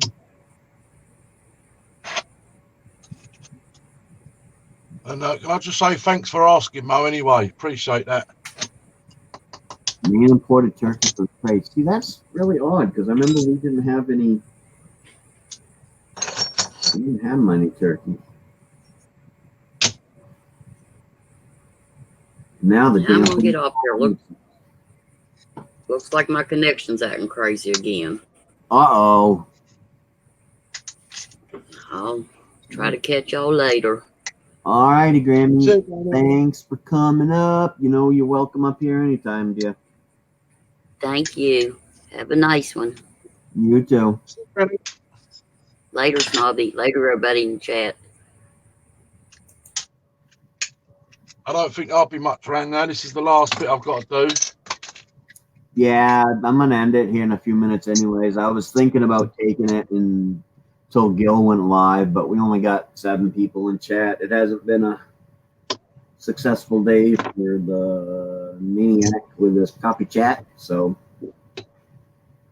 Yeah, well, they can't all be good every day. nope, they can't. But like I said, I enjoy sitting here talking to you and chit chatting, so I care, but I can't say it, I guess, without offending anybody, but if it was just me and you, it would be fine. You know what I mean? Yep. I really don't care about how many people come into my chat. I appreciate everybody that does, but as I said, I do this just to sit around and chat with the people that want to come in. So That's right. And we can't all be vacant all the time, can we? nope. So folks, I'm gonna do this. Yeah, no worries. As Ralph calls it, the infamous cigarette. I'll finish up this cigarette and then we'll call it a day. Depending on what I do today, I might. No, I probably won't. Mike said he's going to go live later, so I won't go on over Mike.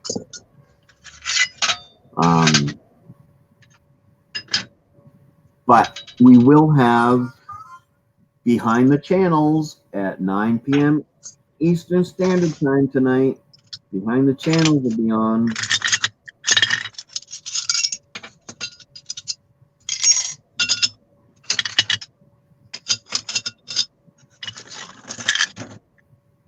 So remember that, folks.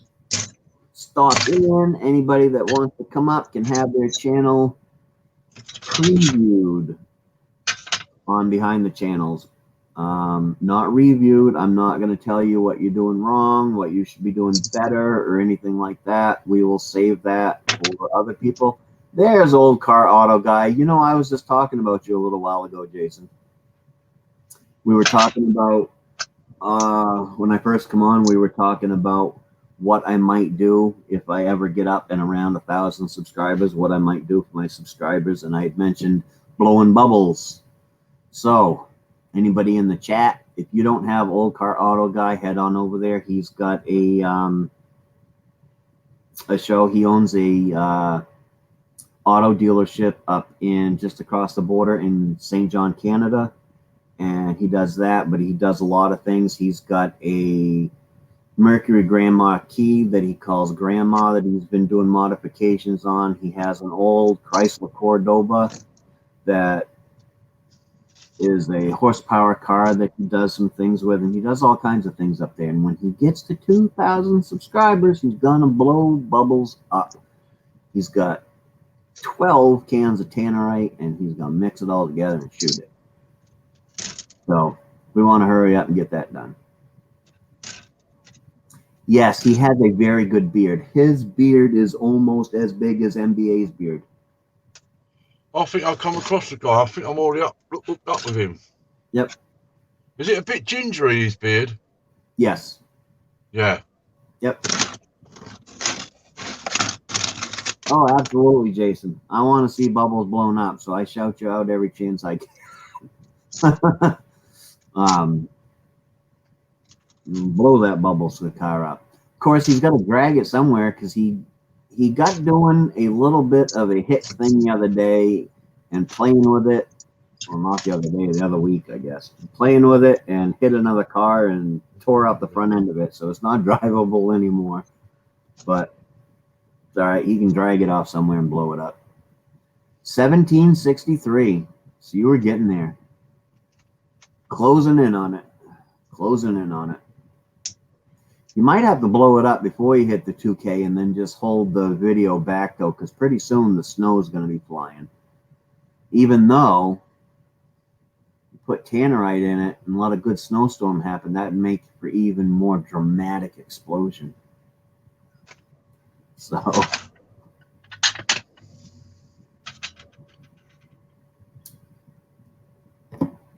I'm definitely looking forward to it. Oh, that is the plan.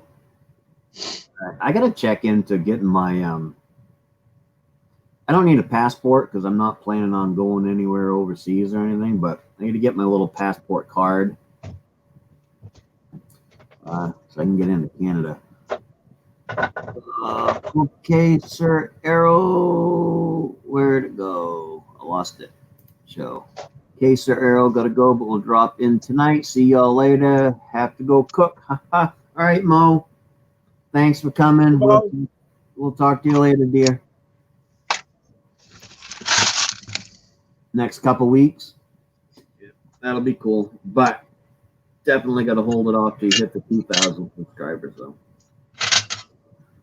Definitely.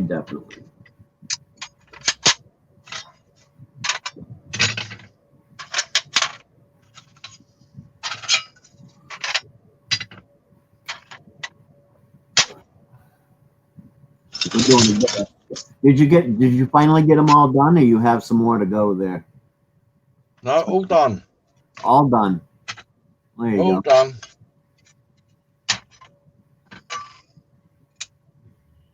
Yeah, I don't like to rush anything.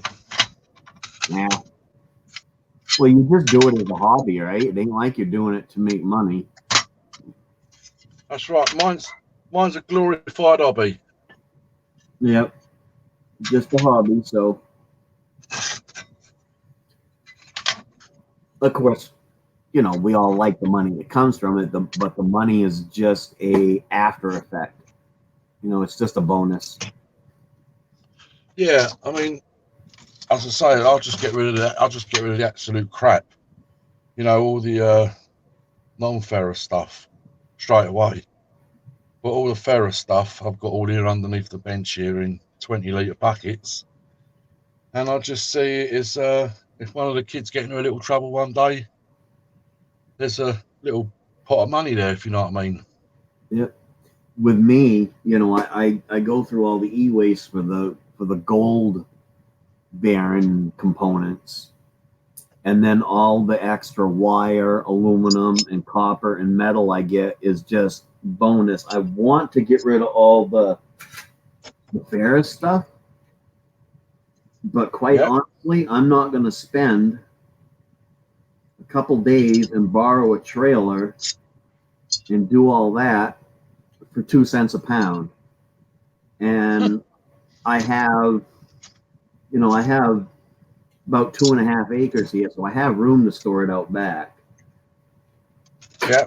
So I think that's what I'm going to do until, you know, hopefully next spring it might jump up to, you know, I think it'd be worth it at 5 cents a pound, but other than that, it'll sit there. And all the copper and stuff, I definitely have room for that. I have all kinds of 55-gallon drums, and they'll just sit out there until if the pipe happens to go through the roof, then I'll take it in.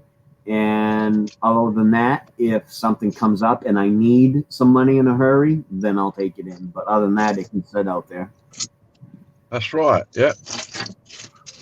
All right. Well, you know what? I didn't finish my cigarette. There's only a few of us here anyways. I just see that Mike went live. So what we will do is, for the few people that are left in here, I was going to end anyways. There is the link to E-Waste Mike's video. Alrighty, Jason. We'll talk to you later. Thanks for coming. There's a link over to Mike's live stream right now, and I think we will head over there and we'll do a little Maine-iac raid, and we'll go visit Mike for a little while. I'll see you later on, Maine-iac. Alrighty, thanks for coming up, Snobby. Always enjoy having you up here with me. No worries. See you soon. Alrighty, couple people left in the chat. Thank you for coming. It's been a good morning, and I'll see y'all later on over there to Mike's. And everybody, have a good day.